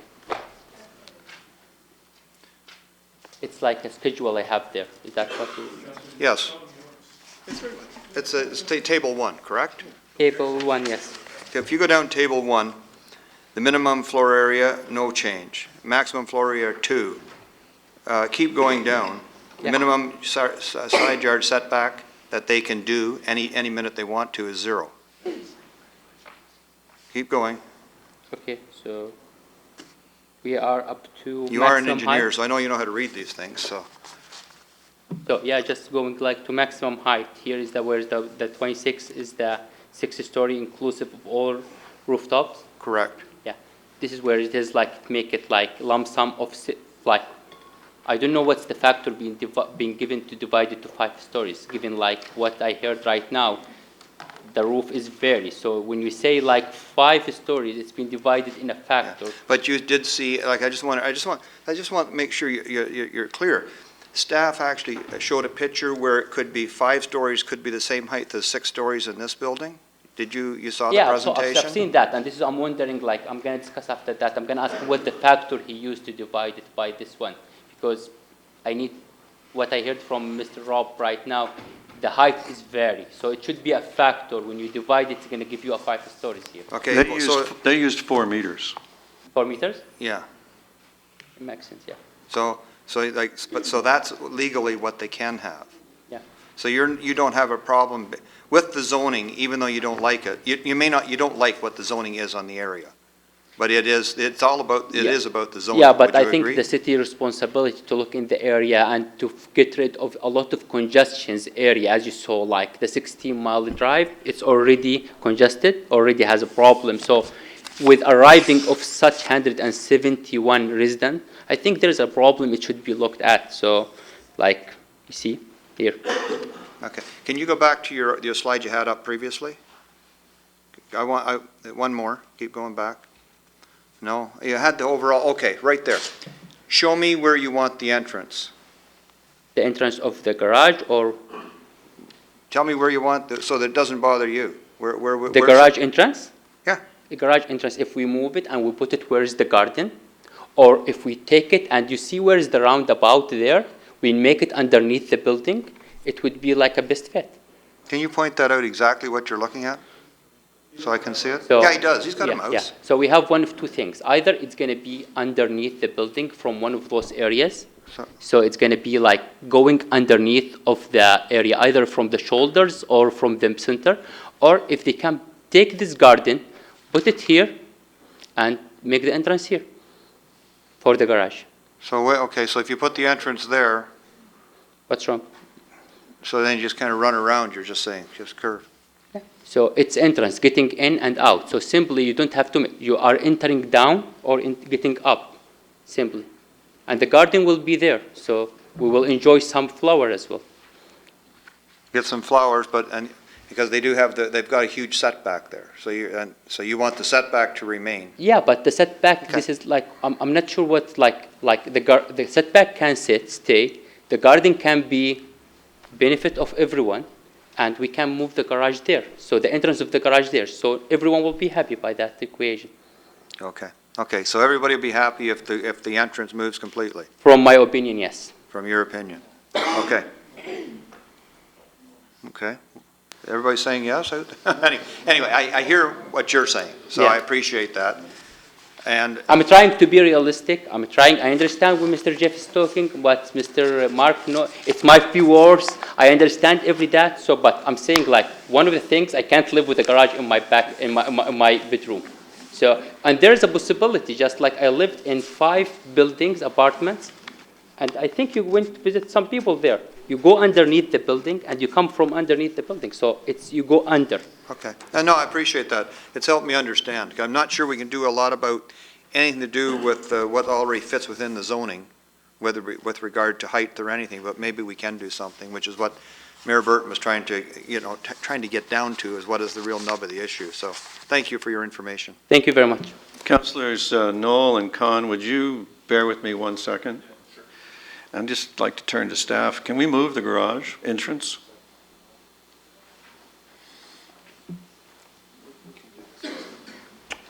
I'm not an architect, so I can't say for sure whether it can or cannot, but I think it would be a very difficult thing to move based on the current design. I think it would take a pretty extensive redesign of the entire development in order to move the garage entrance location. Who's here for the applicant? I think it's time, maybe I got a chance to ask you a question. Certainly. Terry Korsiak. So I don't want to in any way load my question or tell you the answer, but can you move the garage? This site has been being designed for 2 years now. We can't move the garage. We have looked at that because we did understand that was an issue with the residents that are immediately abutting it. So what we have done instead is work with your staff, and what we tried to do is to establish a really solid buffer along that property line with those homeowners that back onto us. So what we did was we're going to put up a 2-meter wood privacy fence along the property line. Right now there's just a chain link fence that the previous developer constructed there. So there would either be a 2-meter wood fence immediately beside that, or if the homeowners cooperate, we'd replace that with a 2-meter fence. And then a 3-meter dedicated landscape strip would be beside that. So in fact, the entrance to the underground, we don't think it'd be visible anyways. And the other thing to bear in mind is that the nature of the use, it's a retirement home. So the average age is expected to be 85 years old. 85, that's right. So there isn't going to be a lot of activity coming in and out of the underground.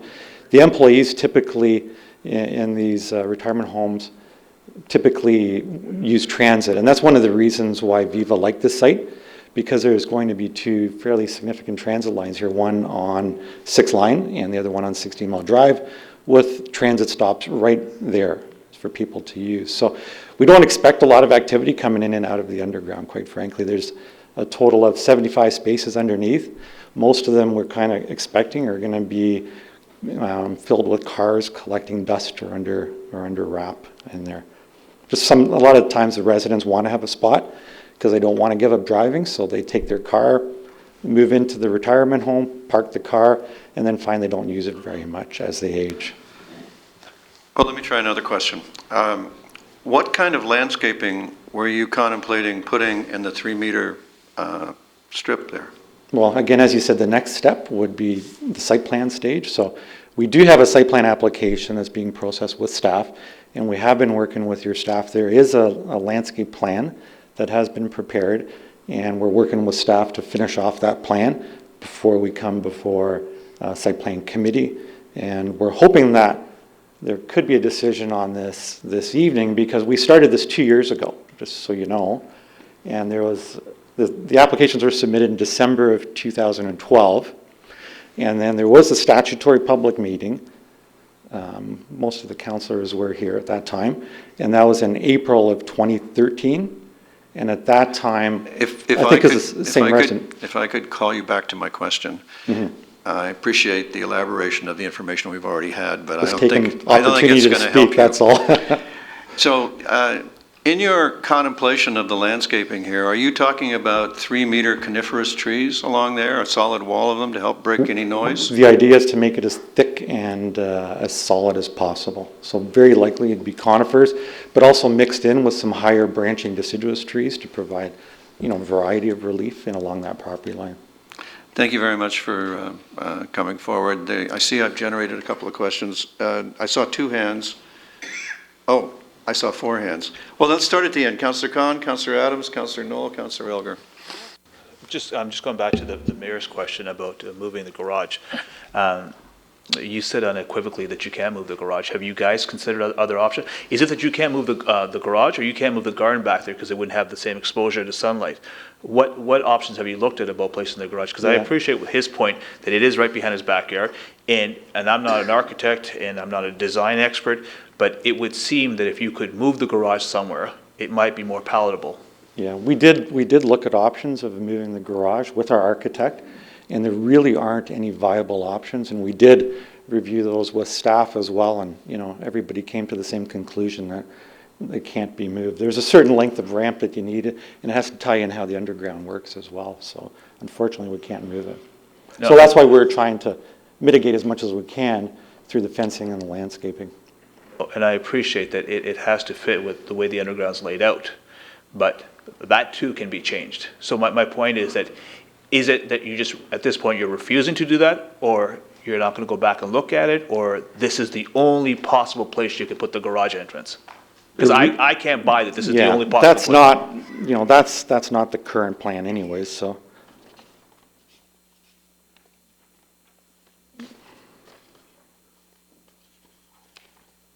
You can explain to me why it can't go where the gentleman said where that garden is, why the garage can't go there, to explain to a layperson. Yeah, the radii wouldn't work to get in and out of it.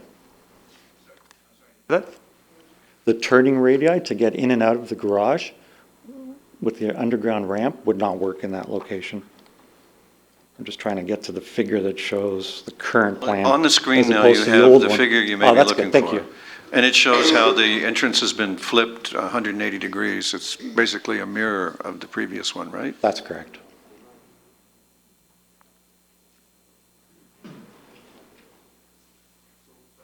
Looking at this picture? That's the current plan. The one that was up on the screen before was not the current plan.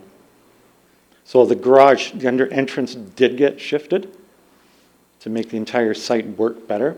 And you can see that there was additional landscaping to beef up the screening there.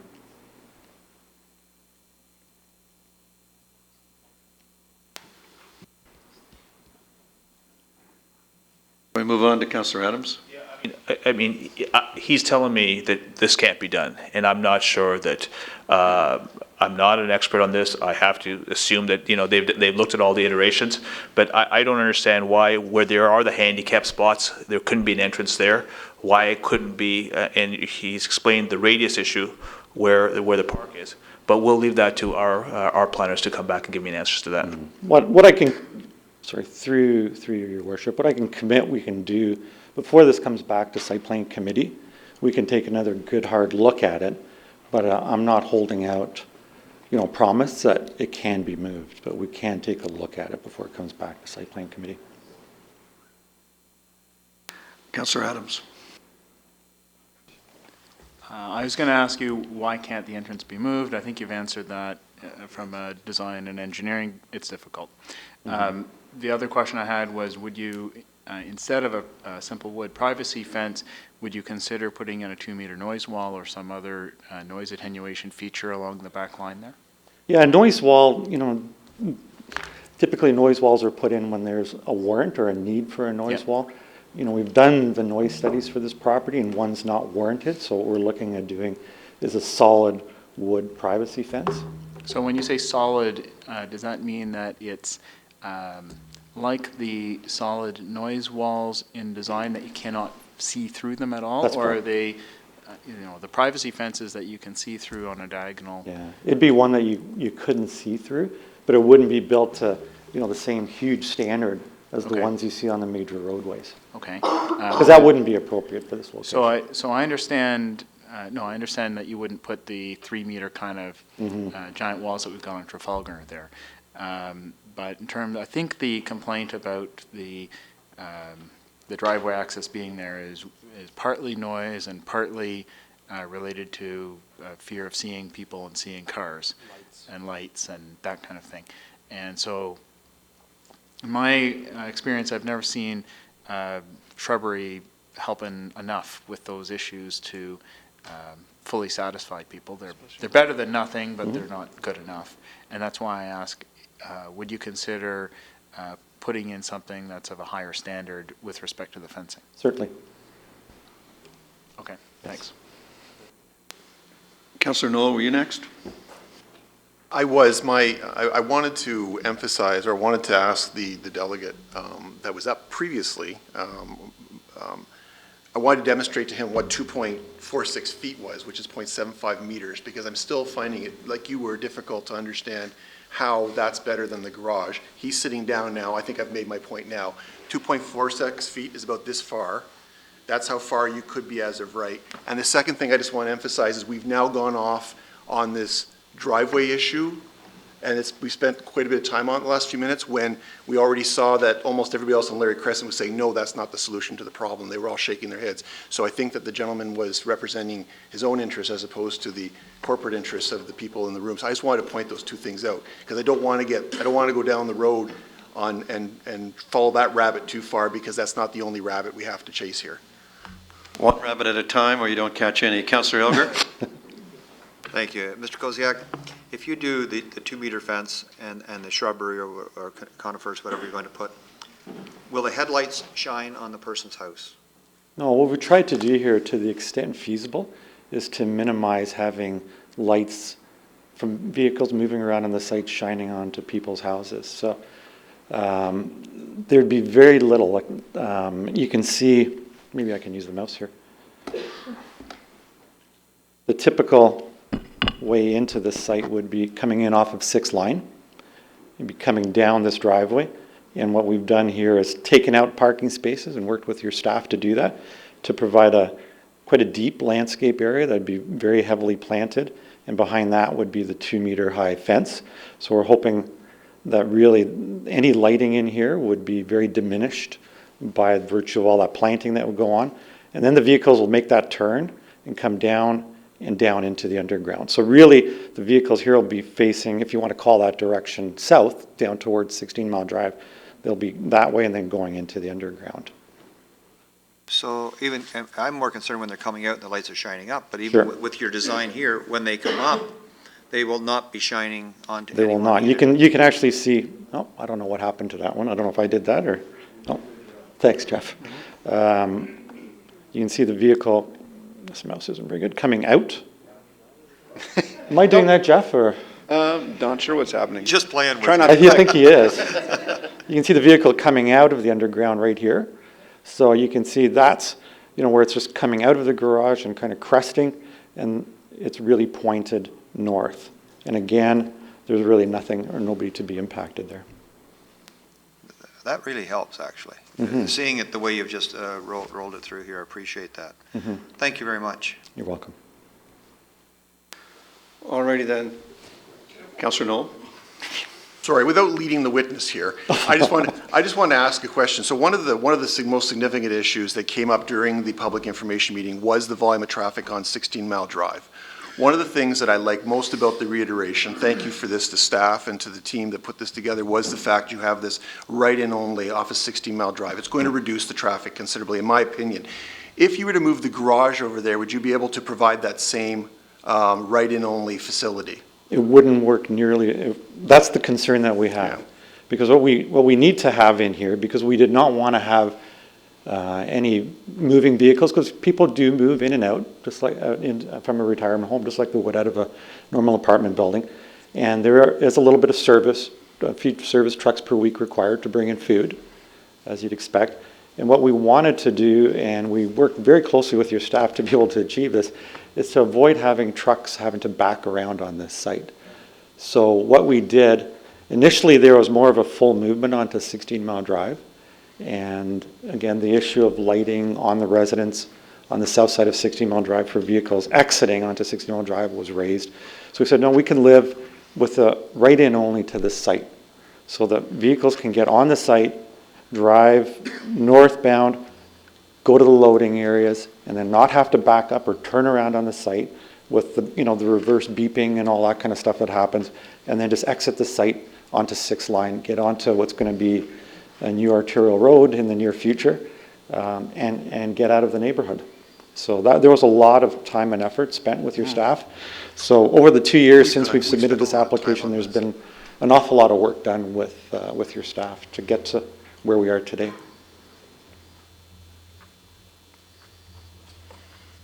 All right, thank you very much, sir. Thank you. All right, council, let me poll the audience for other members of the public with information for you to consider. Are there other members of the public with information for council who'd like to speak? Yes, sir, would you please identify yourself? My name is Ibrahim Daniel. I live just behind this wonderful project. I think the discussion has been distracted. We are here to see whether 6-story building should be permitted or not. In this honorable house, I have heard a couple of things as well. That in 2008, this proposal was brought when the 2008, I think zoning was, 2008 we were talking about. At that time, there was no community of livable Oakville over there. Now community came, and the people are experiencing the huge traffic problem and the noise and the other things, which my colleague has discussed. I would like to invite Honorable Mayor and all the members of this House on a breakfast at 7 o'clock in that neighborhood, and I would like them to experience by themselves what we are experiencing every day.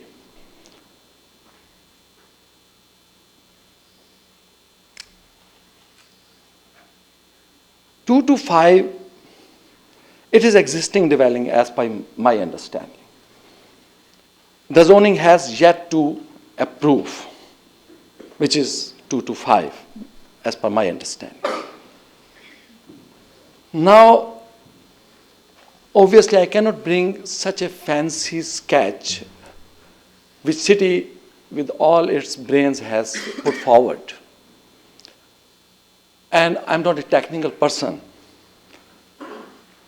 There are two phases. One, technical people create buildings. The layman experience. So I'm a layman. I have to experience that.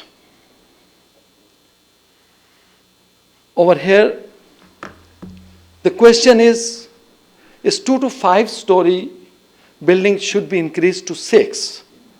My suggestion is this 2 to 5 story building should be reduced to 3, 2 to 3 instead of 2 to 6. So why not we bring it back to 2 to 3 for a greater livable Oakville? Honorable Mayor, I was talking to one of my neighborhood. He was saying to me, I'm selling this house. I said, why? He said, I'm selling to this house because this 6-story building is coming over here. And my neighborhood is not a quiet neighborhood anymore. I said, you know, Mr. Noel came, Mr. Khan, and obviously the Honorable Mayor came to our neighborhood. I believe they are our public representatives, and our public representative will protect our interest, not the multi-billionaire builder's interest. He said, no, I think you're wrong. It will be approved. I said, no, we are going when they will call us. So, Honorable Mayor and the members, Councillor Grant said, do you think if there is another adverse building or another, exactly I don't know, I don't remember the words you use, that means if we do not approve this building, maybe the next builder or condominium building can come. I must say, why don't see that another condominium building builder will come? Why don't we think that a 2 to 3 story townhouse builder will come? I go outside, and the future, nobody have seen the future. If I go outside right away, I can meet an accident. I don't see even my future. So, my request to this house is that the zoning should not be approved. There should be a decent builder should come who can bring a reasonable proposal. Yes, the present builder has invested 2 years. If I have invested if I'm investing my money and time on a wrong stuff, so it's my mistake, it's not the community mistake. So, at the end, there's a lot of other colleagues are there. My 2 requests, please accept our invitation for a breakfast and experience and witness the stuff yourself. Second, the zoning bylaws should not be approved 2 to 5. The 6-story building should not be approved. Rather, it should brought 2 to 3 instead of 2 to 6. 2 to 5 should not go to 6. It should come down 2 to 3. And my colleague, one of my neighbors said that if we can postpone this meeting, I would say yes. The reason is, I'm not an engineer. Obviously, the city showed all the buildings, all the sketches, the beautiful sketches, which are contrary to the realities. And so that all of the Larry Crescent, all of the Isaac, all of the 16-mile people who are like directly affected, they have the equal opportunity to come. and they should come with more preparation as well. So with these, my humble requests, I beg leave, and if there's any question, I'm here. Thank you, Mr. Danielle, for your information. Anyone else? Yes, sir. Please join us at the podium and identify yourself for the clerk. Hello. My name is Wei Song, the homeowner of 3115 Larry Crescent. So 3 years ago, my family of 3 chose to buy a house in Oakville. That because the Oakville, when people are talking about Oakville, always be lots of green space, quite suburban lifestyle. However, we like the lifestyle. We made the decision. Okay, sorry about that. Okay.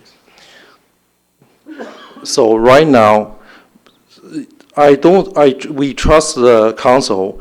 We don't think the council should, shall amend the zoning plan by passing a bylaw tonight. The reason is we trust the council, and this session of mayor,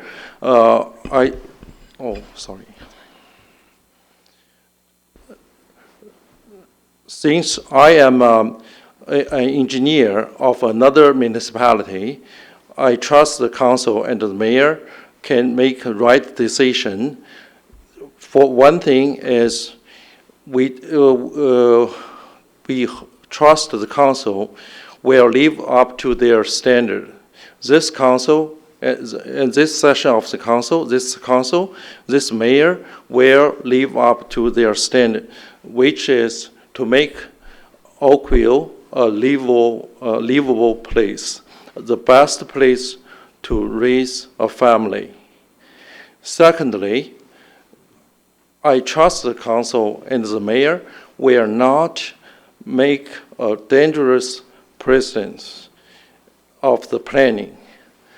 This building is a wonderful building. This design is a wonderful design, the building itself. However, this location is not the right location at all for this fantastic building. This should be located a large, much open area. Another reason is not only think for our, fellow residents of this area, of this subdivision. They already expressed strong oppositions to this plan.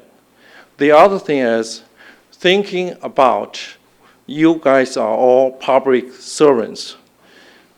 Even as a normal resident or a member of general public, we should also think for the future residents in this building, in this proposed building. They will be seniors with an average age of 85 years old. Do you think when you are 85 years old, you will be live right alongside a very busy street? What's the impact on your health from the noise, from the traffic, from everything? So what I'm trying to say, this proposal is totally wrong. So I trust the council and the mayor will live up to whatever town of Oakville has been strived for.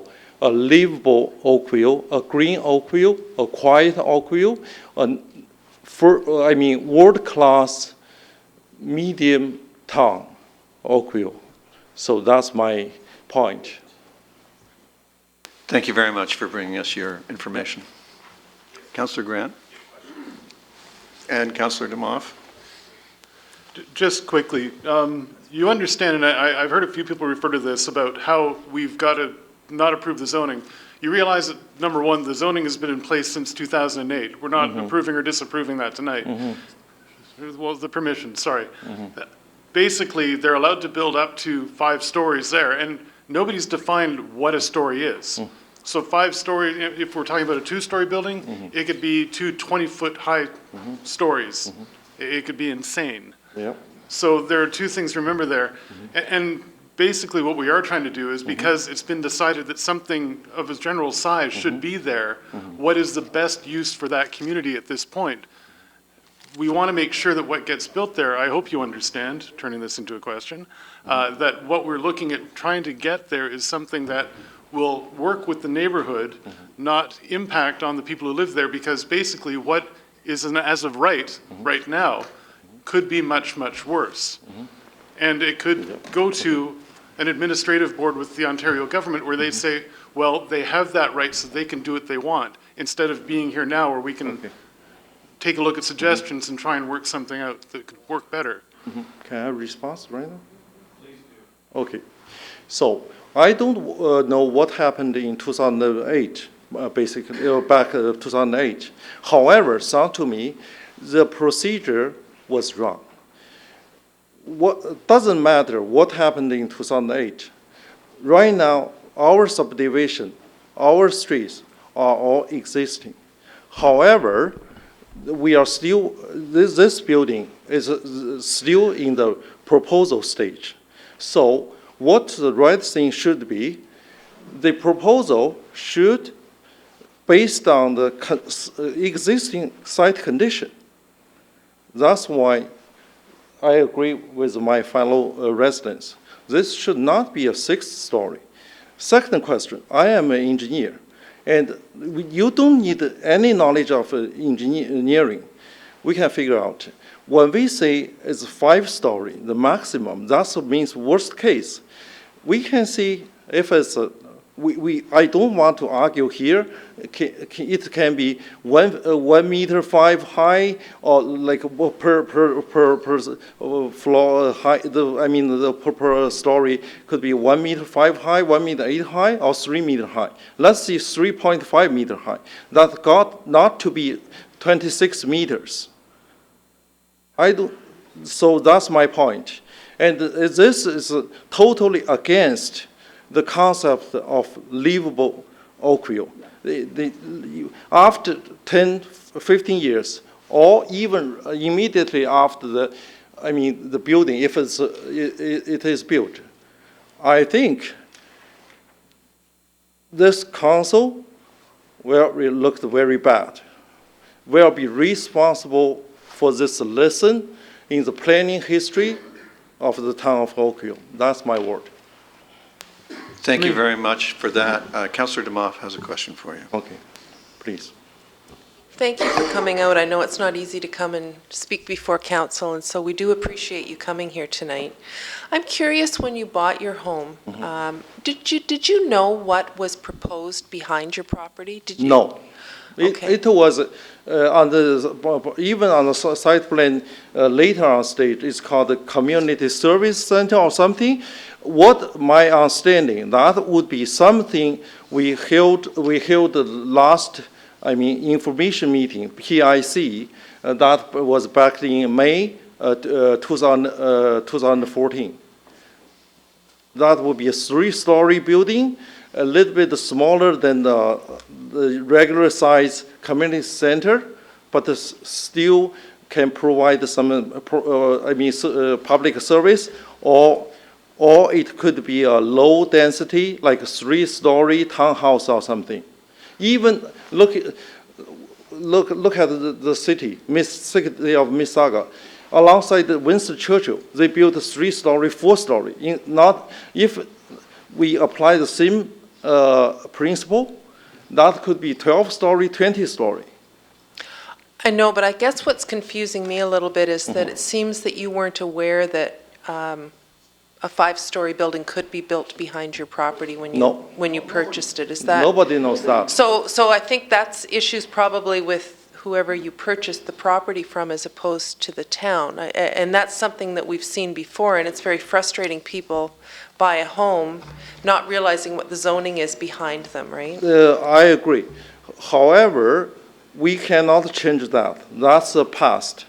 That's the story. However, what we can do, I trust the council, the mayor, and we trust ourselves. What we can do tonight, from now on, in the future, we can make right decision.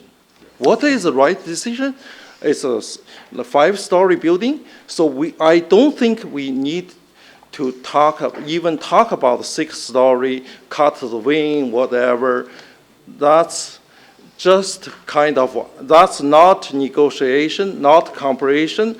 The only right thing is no amendment by the bylaw, by the new bylaw. Just stick on whatever in the existing bylaw. Even though the existing bylaw, if you look at whatever the old subdivisions south of Dundas, you see lots of open green area, lots of setbacks, much larger setbacks, much larger lot. We are not pursuing that. However, we also don't want the council to make wrong decision by increase the density, increase the height of the building. Okay, thank you. You're welcome. Councilor O'Meara? Sorry, I know it's been said a few times tonight, but I just want to ask again that you're clear with this. I know you're saying you trust council to make the right decision. Yep. You know that the decision that we make tonight is not the final decision, and that decision can be taken out of our hands and decided at the OMB. Yep, I understand that. So when you ask us to make a decision tonight, and if it was the decision that you're asking for, again, I just want to make sure that this has been reiterated by Councillor Knoll, Councillor Grant, Councillor Khan, Councillor Adams, that if we make that decision, then it could end up arbitrated with the province, and then what could happen is completely out of our hands. You're aware of that? You are absolutely right. Okay. However, the council, as a council member or as a mayor, our understanding is always do right things. So if something comes back more ridiculous, just vote down it. That's my hope. Councillor Khan. Mr. Sang, and I understand what Councillor O'Meara is saying, but your position is that, yes, it gets taken out of our hands, and it might go to the OMB. But while it's in our hands, we should at least follow our own zoning bylaws, which allows for 2 to 5. The other thing you said, the past is a past, and you made a mistake, or whoever you bought the lands from, the houses from, you didn't know that it was up to 5, that they could build up to 5. That's right. But now that you know that, you're saying don't make the matters worse. At least cap it at 5 and don't go even beyond that. Don't make your mistake worse. Yeah. Is that correct? And also not only think about my fellow residents, also think about the future residents. So as a planning procedure, always be based on the existing condition. Looking forward, think about future residents. That's the key. We are not talking about 2008. It's not 2008. That's our history. It's not 2003, 2013, 2012 when we bought the house. Right now, we are looking forward. We still have opportunity to make a great decision. Thank you very much, sir, for sharing your information with us. Thank you, Mayor. Thank you, Councillor. Thank you.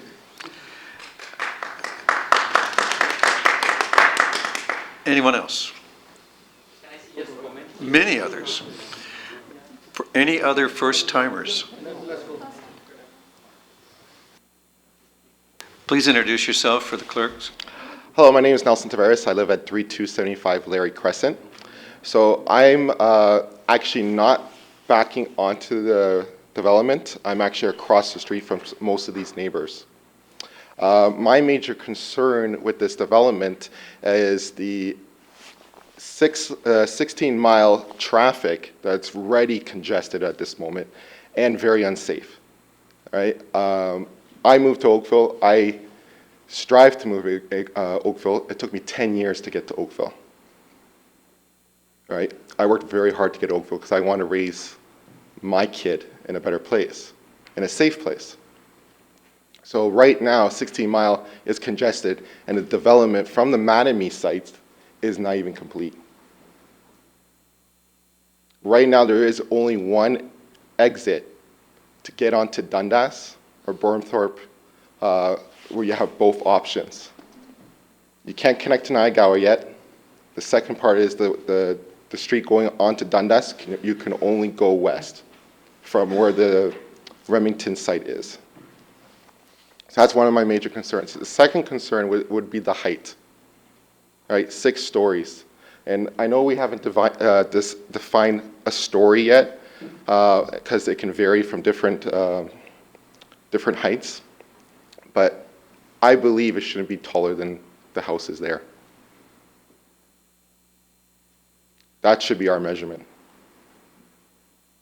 Right? So we have a 2-story residential, right? Max, maybe 3 compared to what a house would be, a 3-story house would be.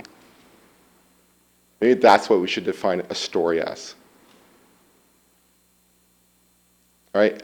I like the ideas of the buffers from the representative from Viva, the trees, the sound barriers. Those are all great ideas. But at the end of the day, if I can see this building from across the street, not even from my neighbors, I can only imagine how my neighbor's going to feel. So I'm here to help support my neighbors, right? But also to make it an enjoyable place to live. So what I hear, we're not really opposed to this retirement home. We're mostly opposed to the height and the safety that or the unsafety that it might bring to the neighborhood. So if there is some kind of compromise, maybe we should look at that. Thank you for your information. Councillor Knoll has a question for you. Starting with your last comment first, what's the inherent danger of 171 senior citizens at 85 years of age? I don't understand the safety issue.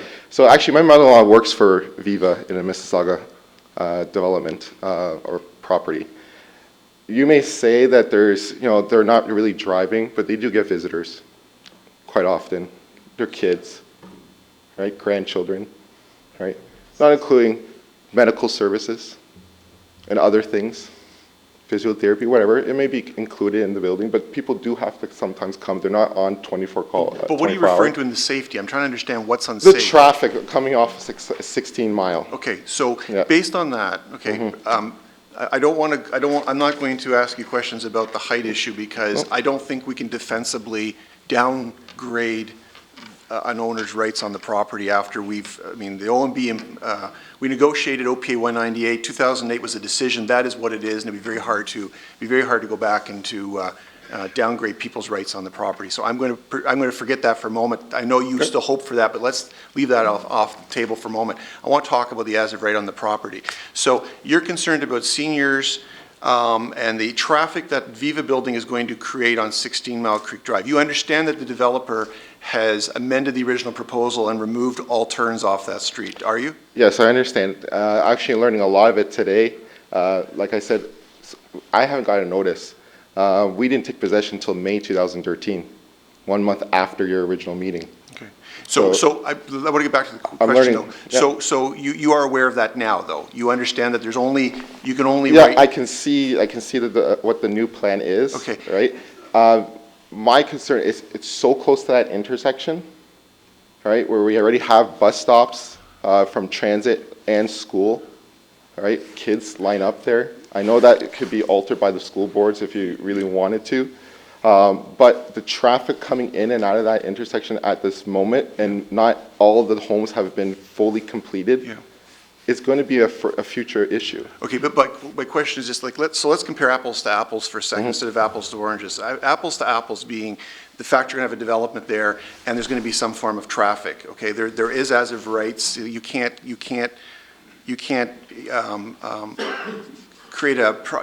leave a property without access. So it's if another application comes forward, there's going to be another request for access, whether on 16 Mile Creek Drive or on 6th Line. Probably both. So let's look down the road. So now we've got this. We've killed this. This is gone. The OMB has sanctified it. We're blank slate. Now we have a condo developer, and it's going to be between Councillor Lapworth and I from your friends' backyards, okay? And you're going to have 171 condominium units, and invariably every one of those condominium units are going to have at least one car, probably two. So now we're looking at, we're looking at over 300 car movements, probably a day, because they'll all be likely professionals. Some will be seniors to afford those kind of units.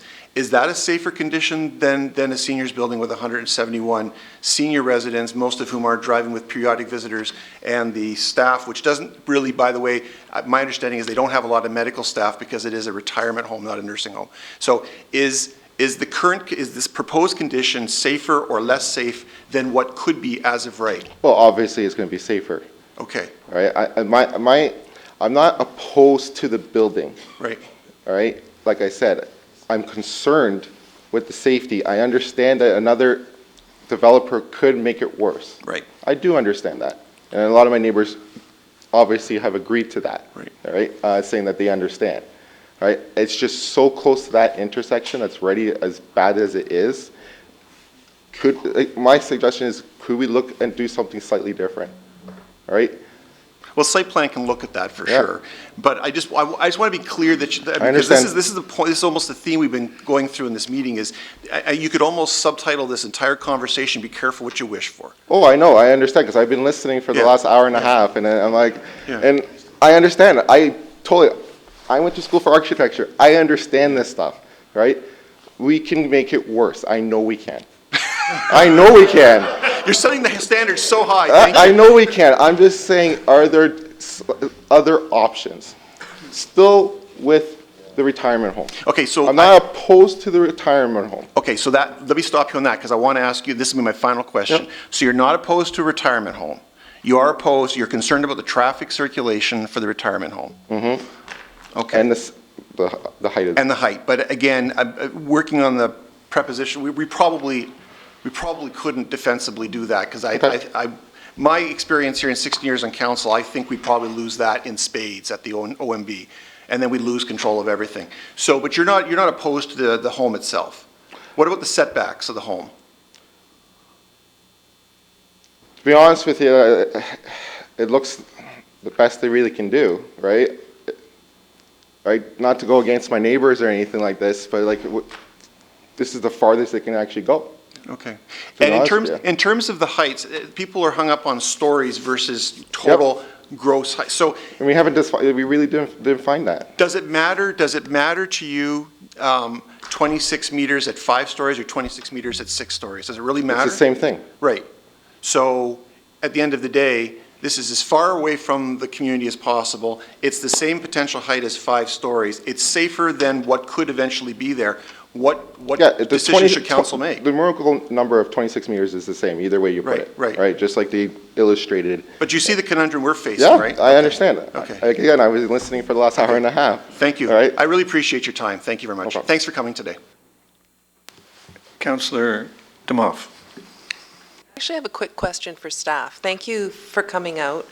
And you don't have to leave yet. But a lot of the residents have brought up traffic concerns, and it seems reminiscent of other development applications that have come to us where the problem is not the development itself, but ongoing traffic issues. So is there some kind of problem? I'm not familiar with this intersection, but is there a problem with the traffic at that intersection that perhaps is something completely separate, much like we had on Pine Grove when a developer came with an application? The residents were upset with traffic on the street, not necessarily the development itself. So I'm just wondering if there's some way we can look at mitigating what seems to be some traffic issues here that are completely separate from the development application.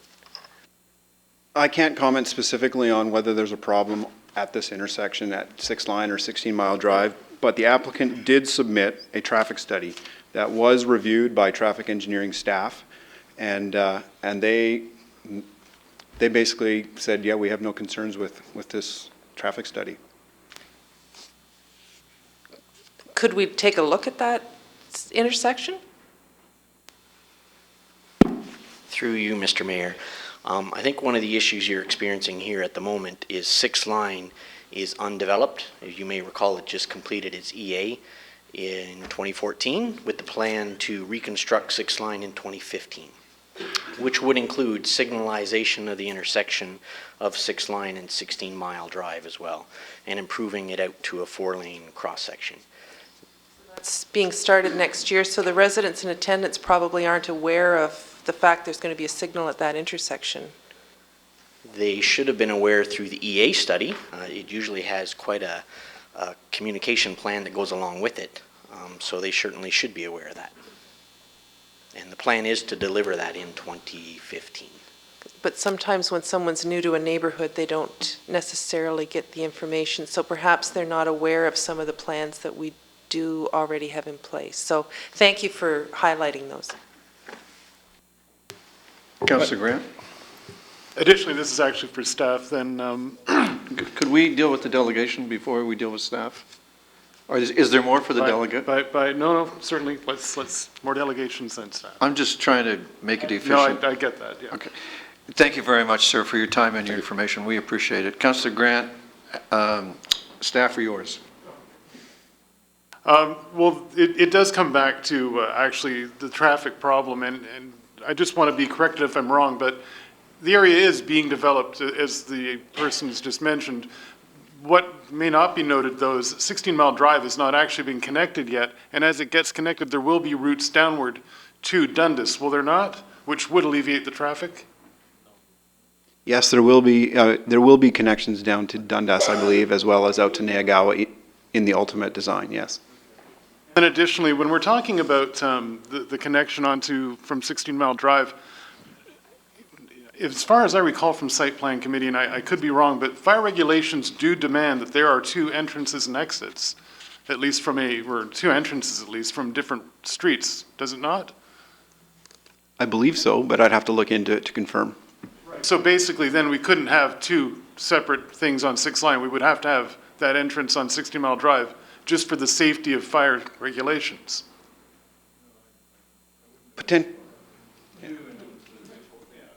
Yeah. 2 total, okay. Yeah. All right. Just wanted to double check that. Okay, thank you. All right, I'm going to confine it to table now. I think we've chewed the same lettuce a couple of times now. Is there? Oh, sorry. Please introduce yourself. Yes. My name is Zahid Bashir. I'm live on the 3244 Larry Crescent, just behind the building. So I have a same concern about the traffic, congestions, noise, and especially at the school time when you are turning from the 6th Line to the 16 Mile Creek. Sometimes you have to wait a couple of minutes actually over there. So right now you can see the 16 Mile is not get through up to the Nagawa, but there's a lot of development going on, and we still have a lot of traffic issue, which bring actually of the safety. So my recommendation, if we can, reduce the number of residents of this building actually. So that's my first point. So basically from 6 to 5 definitely, if we can reduce further. So it's not only the height. If we reduce like a 5, definitely there's a number of residents will be reduced automatically. So. All right, thank you very much for that information. Yeah, any question? Questions? Now I'm going to confine it to table. And I'm going to look to council for a decision. Councillor Nolan. Well, I'll defer to colleagues if they have any questions of staff. I'm prepared to make a motion at this point. The other question I have of our staff is the question of the noise attenuation and the fencing along the side lot line, or the west lot line, I guess it's called.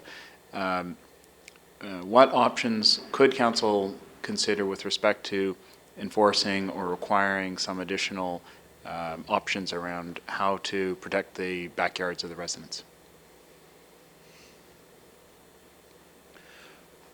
That is an issue that we can take a look at through the site plan.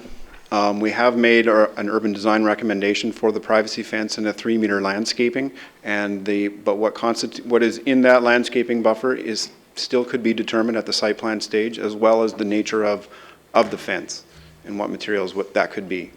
That would be And- something that could be discussed through the and- site plan process with the applicant. Okay, and how could council, if it wished to, give voice to that requirement? Councillor, site plan is a committee of council, and I think you can trust your colleagues on council to remember what we're doing here tonight. Very good.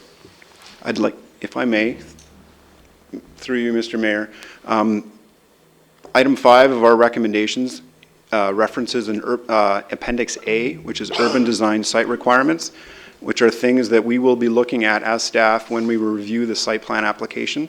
And one of them is the requirement for the buffer and the privacy fence.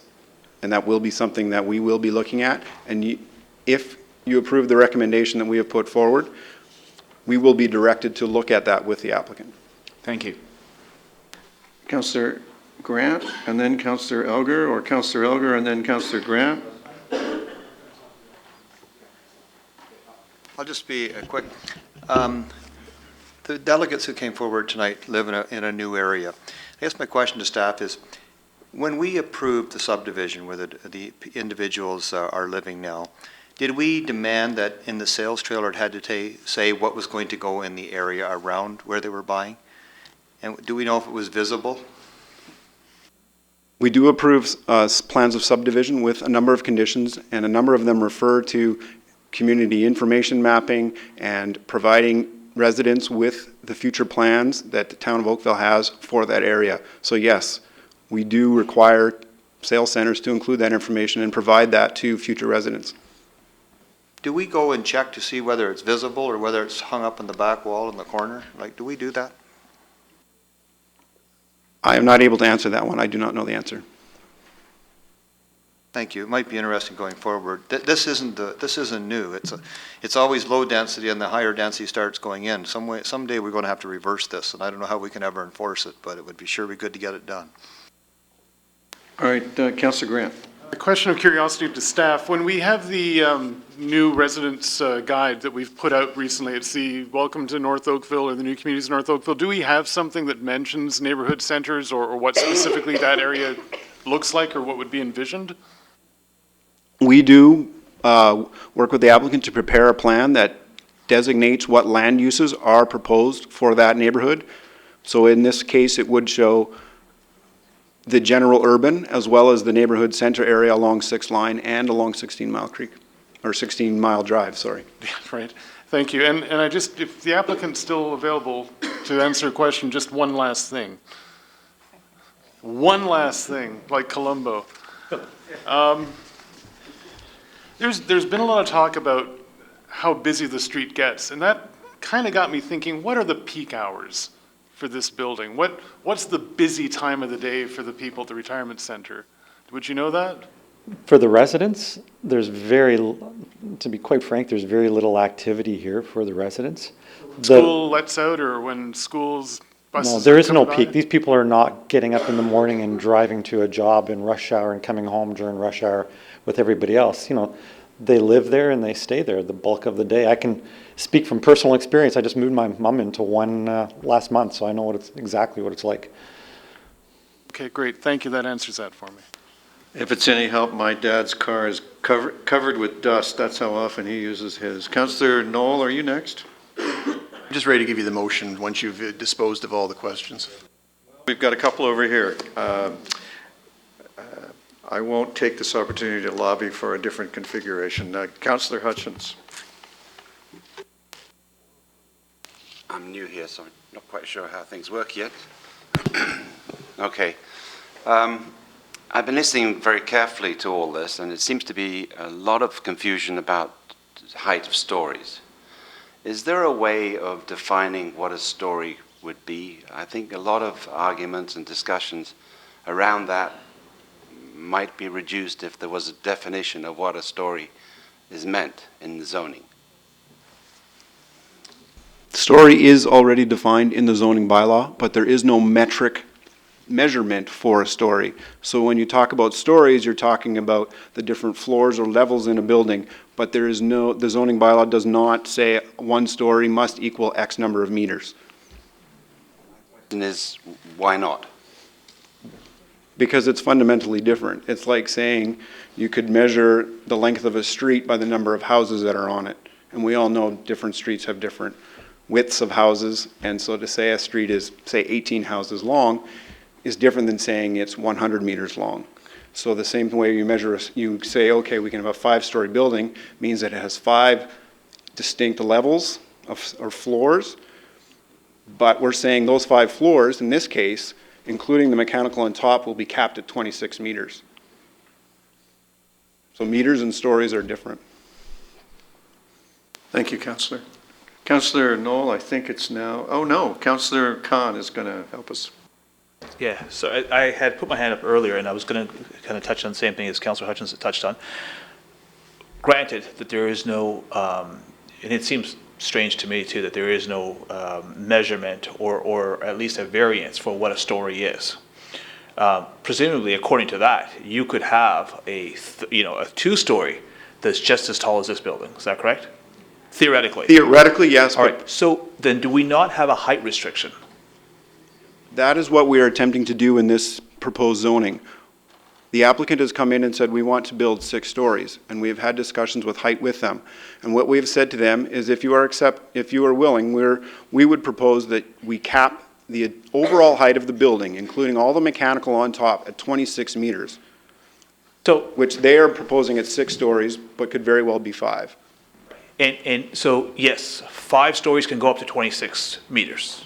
I'll give you that. But right now, according to their own plans, 5 stories is only at 17 meters. Without mechanical, yes. No, with mechanical. If No, you look without at mechanical. page 82. Oh, my bad. You're right. With mechanical, it's 17 meters. Correct. We already know what they've defined 5 stories at. It's theoretical data to go up to 26. I would just like to point out that when they are capping their 5 stories with mechanical at 17, they are not in fact proposing any mechanical on that 5 stories. I'm just reading the report that's prepared for me on page 82. It says 17 meters with mechanical inclusive. For the 2 portions that are away from That's 6 5. lines. I appreciate that, but that's still five stories. Yeah. Councillor, maybe we could split this hair this way. The matter before us is this application, not what our rules might be about the height of a story. And thank you for that, but it appears to me that the only reason we're going up to 6 stories is because they want more units. That's it. And so they could build something at 5 stories, and it's just driven by money. And so they're asking us. Councillor, I understood that they pulled the building 18 meters away and went up to compensate for that. You know, I'm actually arguing the motion yet that Councillor knows about to prepare, and then I will comment on that at that point. Why don't we see what we have to debate and then debate it? Councillor Knoll. Okay, thank you, Your Worship. So I am moving the staff recommendation. I do want to speak to that because I want to clarify to the residents of the area why I'm doing what I'm doing and exactly how I've gotten to this point that I'm comfortable doing this. So first of all, a couple quick points. We keep hearing about livability. Livability isn't just about the existing residents, it's about the entire community. Livability of Oakville includes our senior residents and people that have to have places to retire to. So I just want to be clear about that. I don't mean to be snippy about that, but livability just isn't about pockets. It's about the overall construct of a community. When OPA 198 was discussed and negotiated and went to the OMB and finally approved through negotiation and compromise, it contemplated mixed-use communities, communities that housed all forms of ages and stages so that you didn't have a monoculture of homes. A subdivision of cookie-cutter homes, basically with 1.5 cars and 2.4 kids, et cetera. The concept was to have rental housing, seniors housing, transitional housing, all kinds of different housing, big houses, small houses. So it was supposed to be a multiple-use community, and that's what we're striving towards. That's what the North Oakville Secondary Plan and our official plan strives to accomplish. I've heard a lot of things tonight about, well, first, and the third thing is I want to talk about is the fact that it was raised, and I agreed at the time 100%, that when the residents first came forward in 2013, there was a disconnect because a lot of the people had moved in and knew nothing about what was going on. And Councillor Grant and I and the rest of the council said, no, that's ridiculous. That can't stand. So we sent it back. We asked staff to sharpen the pencil, so to speak, go back out to the community and rejig this thing. So they did. And on May 14th, we had a subsequent meeting in 2014 and there was a large attendance. I think there were 32 people, around 30 people anyway in attendance, and it was a good, robust conversation. Everybody was engaged. They were filling out papers. There were drawings. It was a really good meeting. The developer went away with that information from that event and took that original drawing that we saw earlier and created something that I think answered almost all of the objections, the ones that could be answered without simply saying no building. So you can either go no building or you can find some compromise, and they found a number of compromises. They reduced the height closest to the residents. They moved the parking garage, I know, albeit not to the satisfaction of one resident, but for the betterment of the entire project. They reduced the traffic impacts on 16 Mile Creek. Sorry, I'm looking at your monitor, Councillor Lapworth. They took a number, and these were all suggestions, if I recall correctly, from the discussion from the community and discussions with staff. So the developer compromised and created a better project. I heard about safety and neighborhood impacts. I can't imagine anything safer than 171 senior citizens. I mean, if you want to compare, you know, what that looks like versus what you could have an apartment building, a condo building with 171 units, potentially 2 to 3 people per unit, 2 cars, parties all day, all night, depending on the type of buildings. I mean, you could literally have something entirely different than what you have here. You want to talk safety, I think that you've got the safest possible outcomes. A plaza, a commercial building, same thing. You're going to have more impacts on the street. It's going to be less safe. This is literally about the safest as you can possibly get. They've reduced the minimum, they've reduced the traffic impacts by engineering design, and the very nature of the building reduces those. And everybody on this council, I think, has tried to make it very clear that this isn't a all or nothing proposition. This is this or something potentially a lot worse. And that's what I had to weigh when I was considering this myself. And I had some severe reservations. You folks know this. I sat in your living room. We talked about it. I expressed my concerns with where we were going with the thing at the time. But when you consider the changes that were made, when you consider the potential downside of what you could have, you don't want a driveway outside your garage. How about apartment building with balconies looking into your backyard? Okay, that's real intrusion, and that's ultimately what you could end up having. We can't revisit OPA 198 and the settlement and go back and say, oh, no, we've changed our mind, it's only going to be 3 stories. This is not going to happen. We could try it, but we're going to get sent packing. And the OMB is going to say, forget it, it's not going to happen, and then they're going to put up whatever they want to put up. Yeah, I mean, am I thrilled with this? This is an awkward site. There's no 2 ways about it. This is a difficult site, it's narrow, it's not ideal. Is it ideal for seniors residents? I'm not an expert in that area. I assume Viva is, because that's what they do for a living. They probably researched it and figure out where these buildings work the best. And so I'm not going to judge whether this is the right place or the wrong place for a seniors building. Is this the best possible solution? Based on what we have in front of us today, I believe that we have the best possible use for this land, and that's the only reason I'm prepared to make this resolution today, or make this motion today. Thank you, Councillor Knoll. Before we continue, I wonder if someone would oblige me with a motion to go past the hour, since it approaches so quickly. Councillor Duddick, thank you very much. All those in favor? Opposed, if any? Thank you, that carries. I think Councillor Khan, you're next. You want to give it to Councillor Grant first? Councillor Grant is ready to go. I'll go after Councillor Grant. All right. It's his ward, I'm referring to him. Councillor Grant. Well, I guess I'll just come out right and say that I agree with everything that Councillor Knoll has said. All through this process, I've been saying that we have to look at what's best for the community, and tonight we kept hearing, let's think about the future. And when you think of the future, you know, basically this is probably the best thing that we're going to be able to get right now for that area. there is a concern that if we turn these people away, we're not going to be finding ourselves with an applicant that is willing to work with us. Even earlier tonight, we've seen an applicant in South Oakville where they proposed a development, they were sent away, and they've come back with something that the community still feels is worse. And rightfully, those people could go to the OMB and force it down the throats of that community. We now have a situation where it's a safe use. It is a building that has pushed itself as far away from the residents as it can. It has 10 feet of greenland and trees and a safety fence or privacy fence behind it. And again, basically, it's set up in an area where at least it's going to be out of the way of the community for the most part. It may look out of place now. The original building was a sore thumb. This may look out of place now, but as the community grows, because this is what was always envisioned since 2008 for that property, something of this type, it's going to fit in eventually. And I know there are traffic concerns now, but again, think of the future when there are connections from Dundas, when 16 Mile Drive is finished, when everything is connected, it will fit in.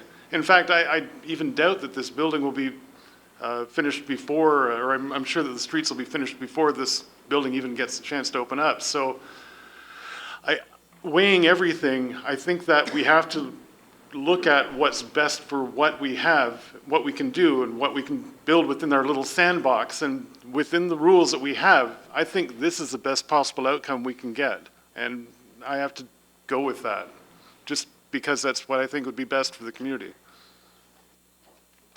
Councillor Khan, would you like to go now? Sure, thank you. I was just being a gentleman, that's all.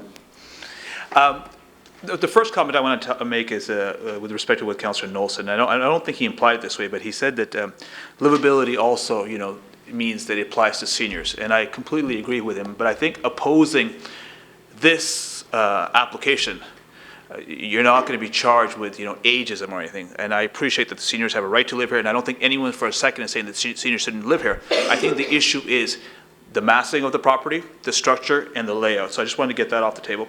The other thing is, when I drive into Oakville, I want to be able to see a sign that says, "Welcome to the most livable town in Canada," not, "It could be worse."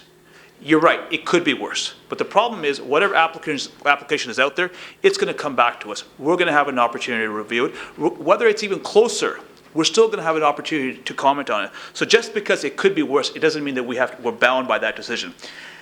The other thing is that we are looking at this, as we look at it at 5-story, it's set at 17 meters. Regardless of for what reason, it's at 17 meters. The only reason it's getting bigger, and I said this before, I took my thunder away, it's driven by money. This is the first planning and development meeting of our term.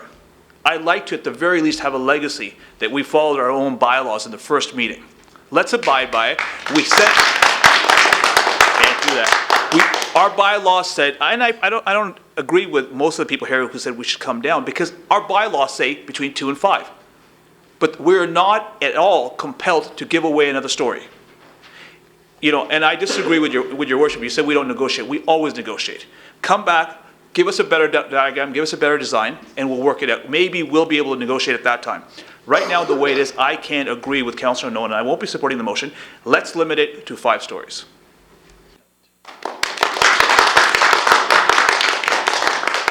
Thank you, Councillor Khan. Are there other speakers?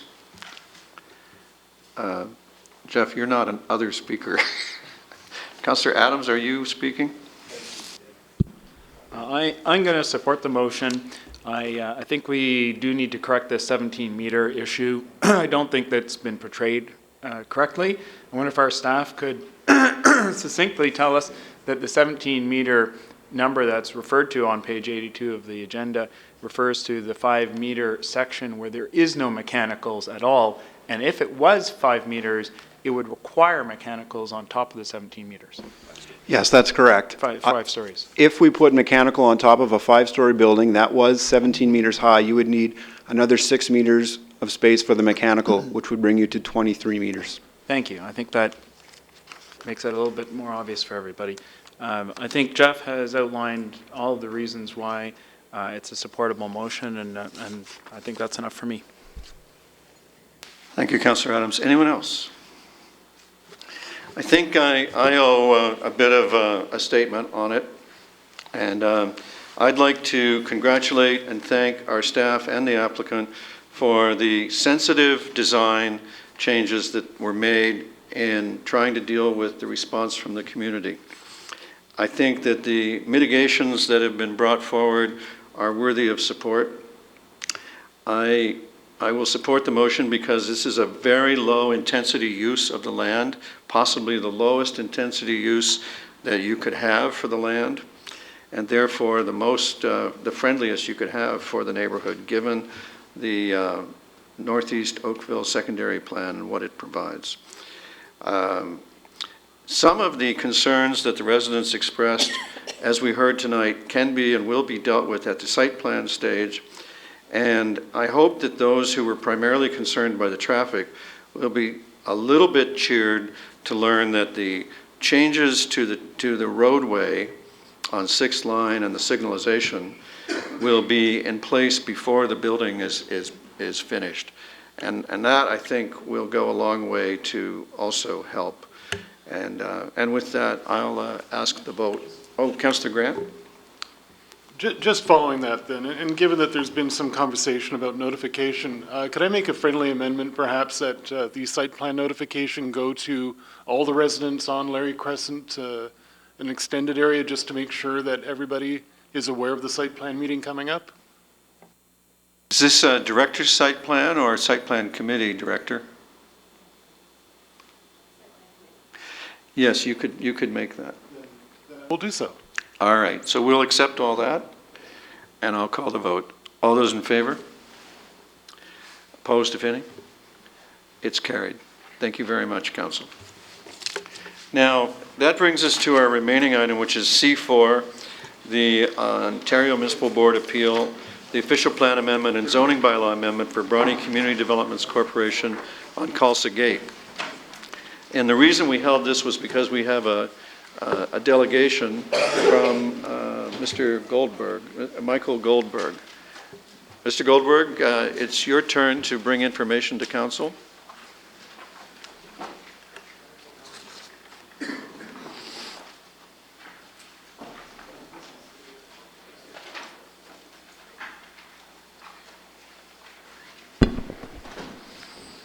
Mr. Mayor, members of council, my name is Michael Goldberg. I'm the planning consultant for the applicant.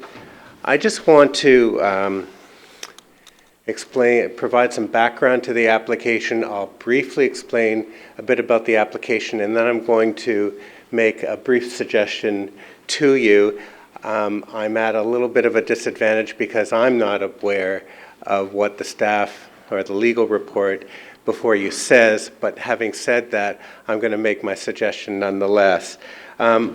This application was filed in the spring of 2013, and from this winter and spring of 2014 forward, we were working actually extremely cooperatively with your staff.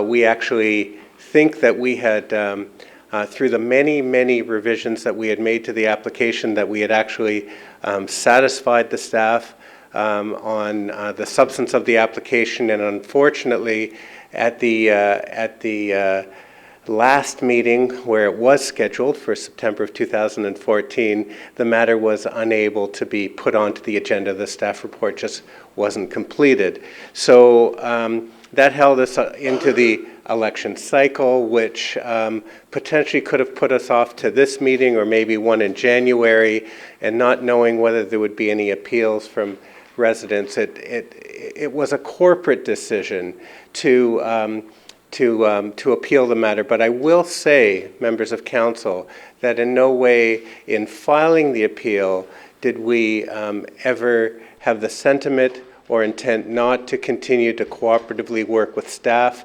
on coming to a good resolution to this application, as we had been doing all along. So that's the backdrop I was in brief on the substance of the application. I provided a handout, and on the second sheet of the handout is a blow-up of an air photo which shows the site. And in brief, what I'm going to say to members of council is The upper two-thirds, the northern two-thirds of this site is designated urban center, which permits, and I'm going to just indicate these numbers to you. It permits a minimum of 100 UPH, or units per hectare. It permits a maximum of 4 times FSI and a maximum of 8 stories. Now, the bulk of the amendment relates to the medium-density residential portion, which is proposed to be redesignated to the same designation as the northern two-thirds. So, members of council, what we have before you is an overall UPH of 178 UPH. The FSI is 1.53, where 4 is permitted. And the overall coverage is about 23% over across the whole site.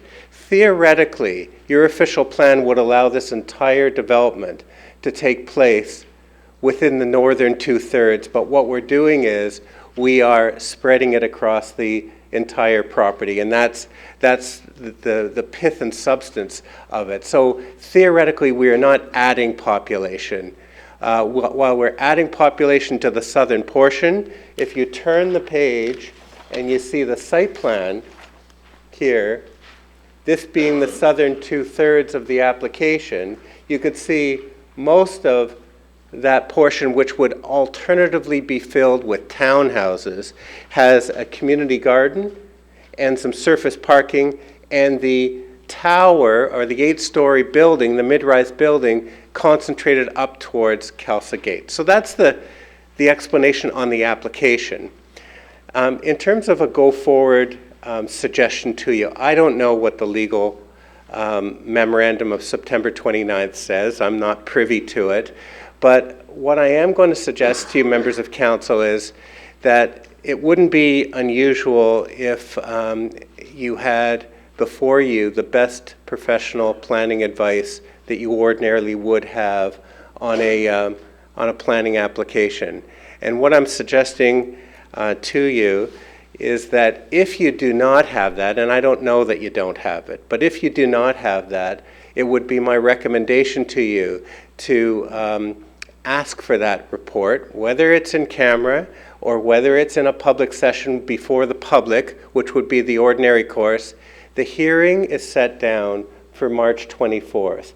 We are hopeful that we could come to a complete and full settlement with the municipality of Oakville.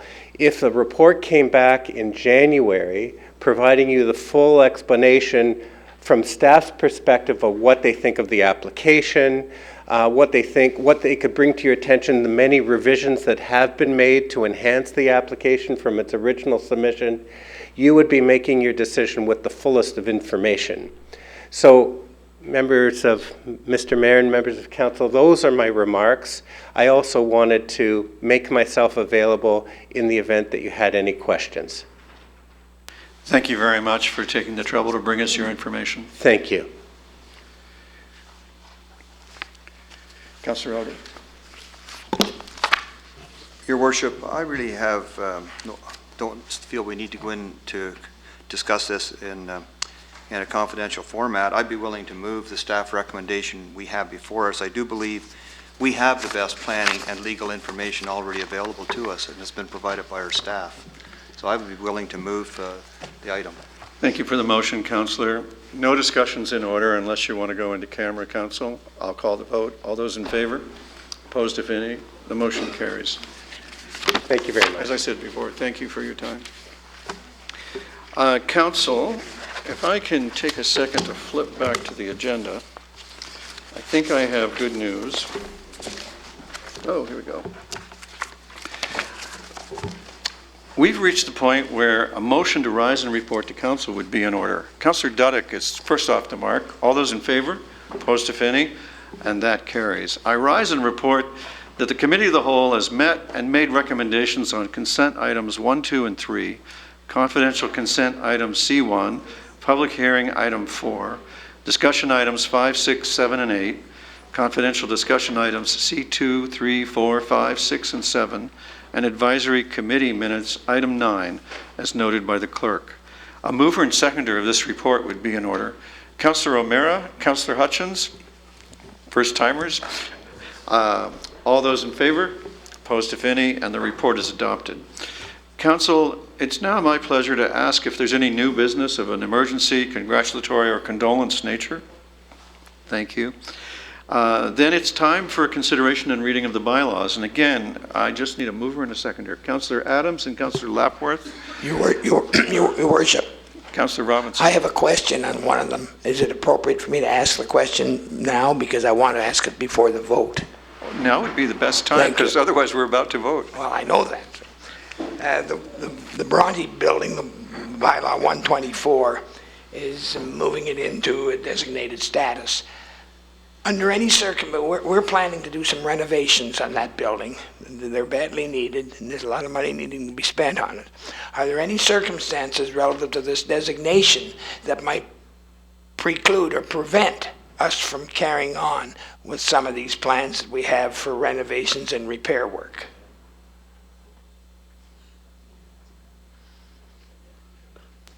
Thank you, Your Worship. Through to Councillor Robinson, I can guarantee you that the maintenance that you're looking at will not be affected by the designation bylaw.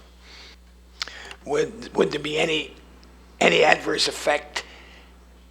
I know we have said to some of the people that were operating a business there that they probably can come back, or they might be able to come back. We haven't committed that, but we've alluded to it. Would this designation have any bearing on that final decision? Again, through you, Your Worship, the designation bylaw doesn't affect a use. Obviously, future renovations will be subject to a permit application through Heritage Oakville and yourself. All right, thank you very much, Your Worship. Thank you, Councillor Robinson. All those in favor? Opposed?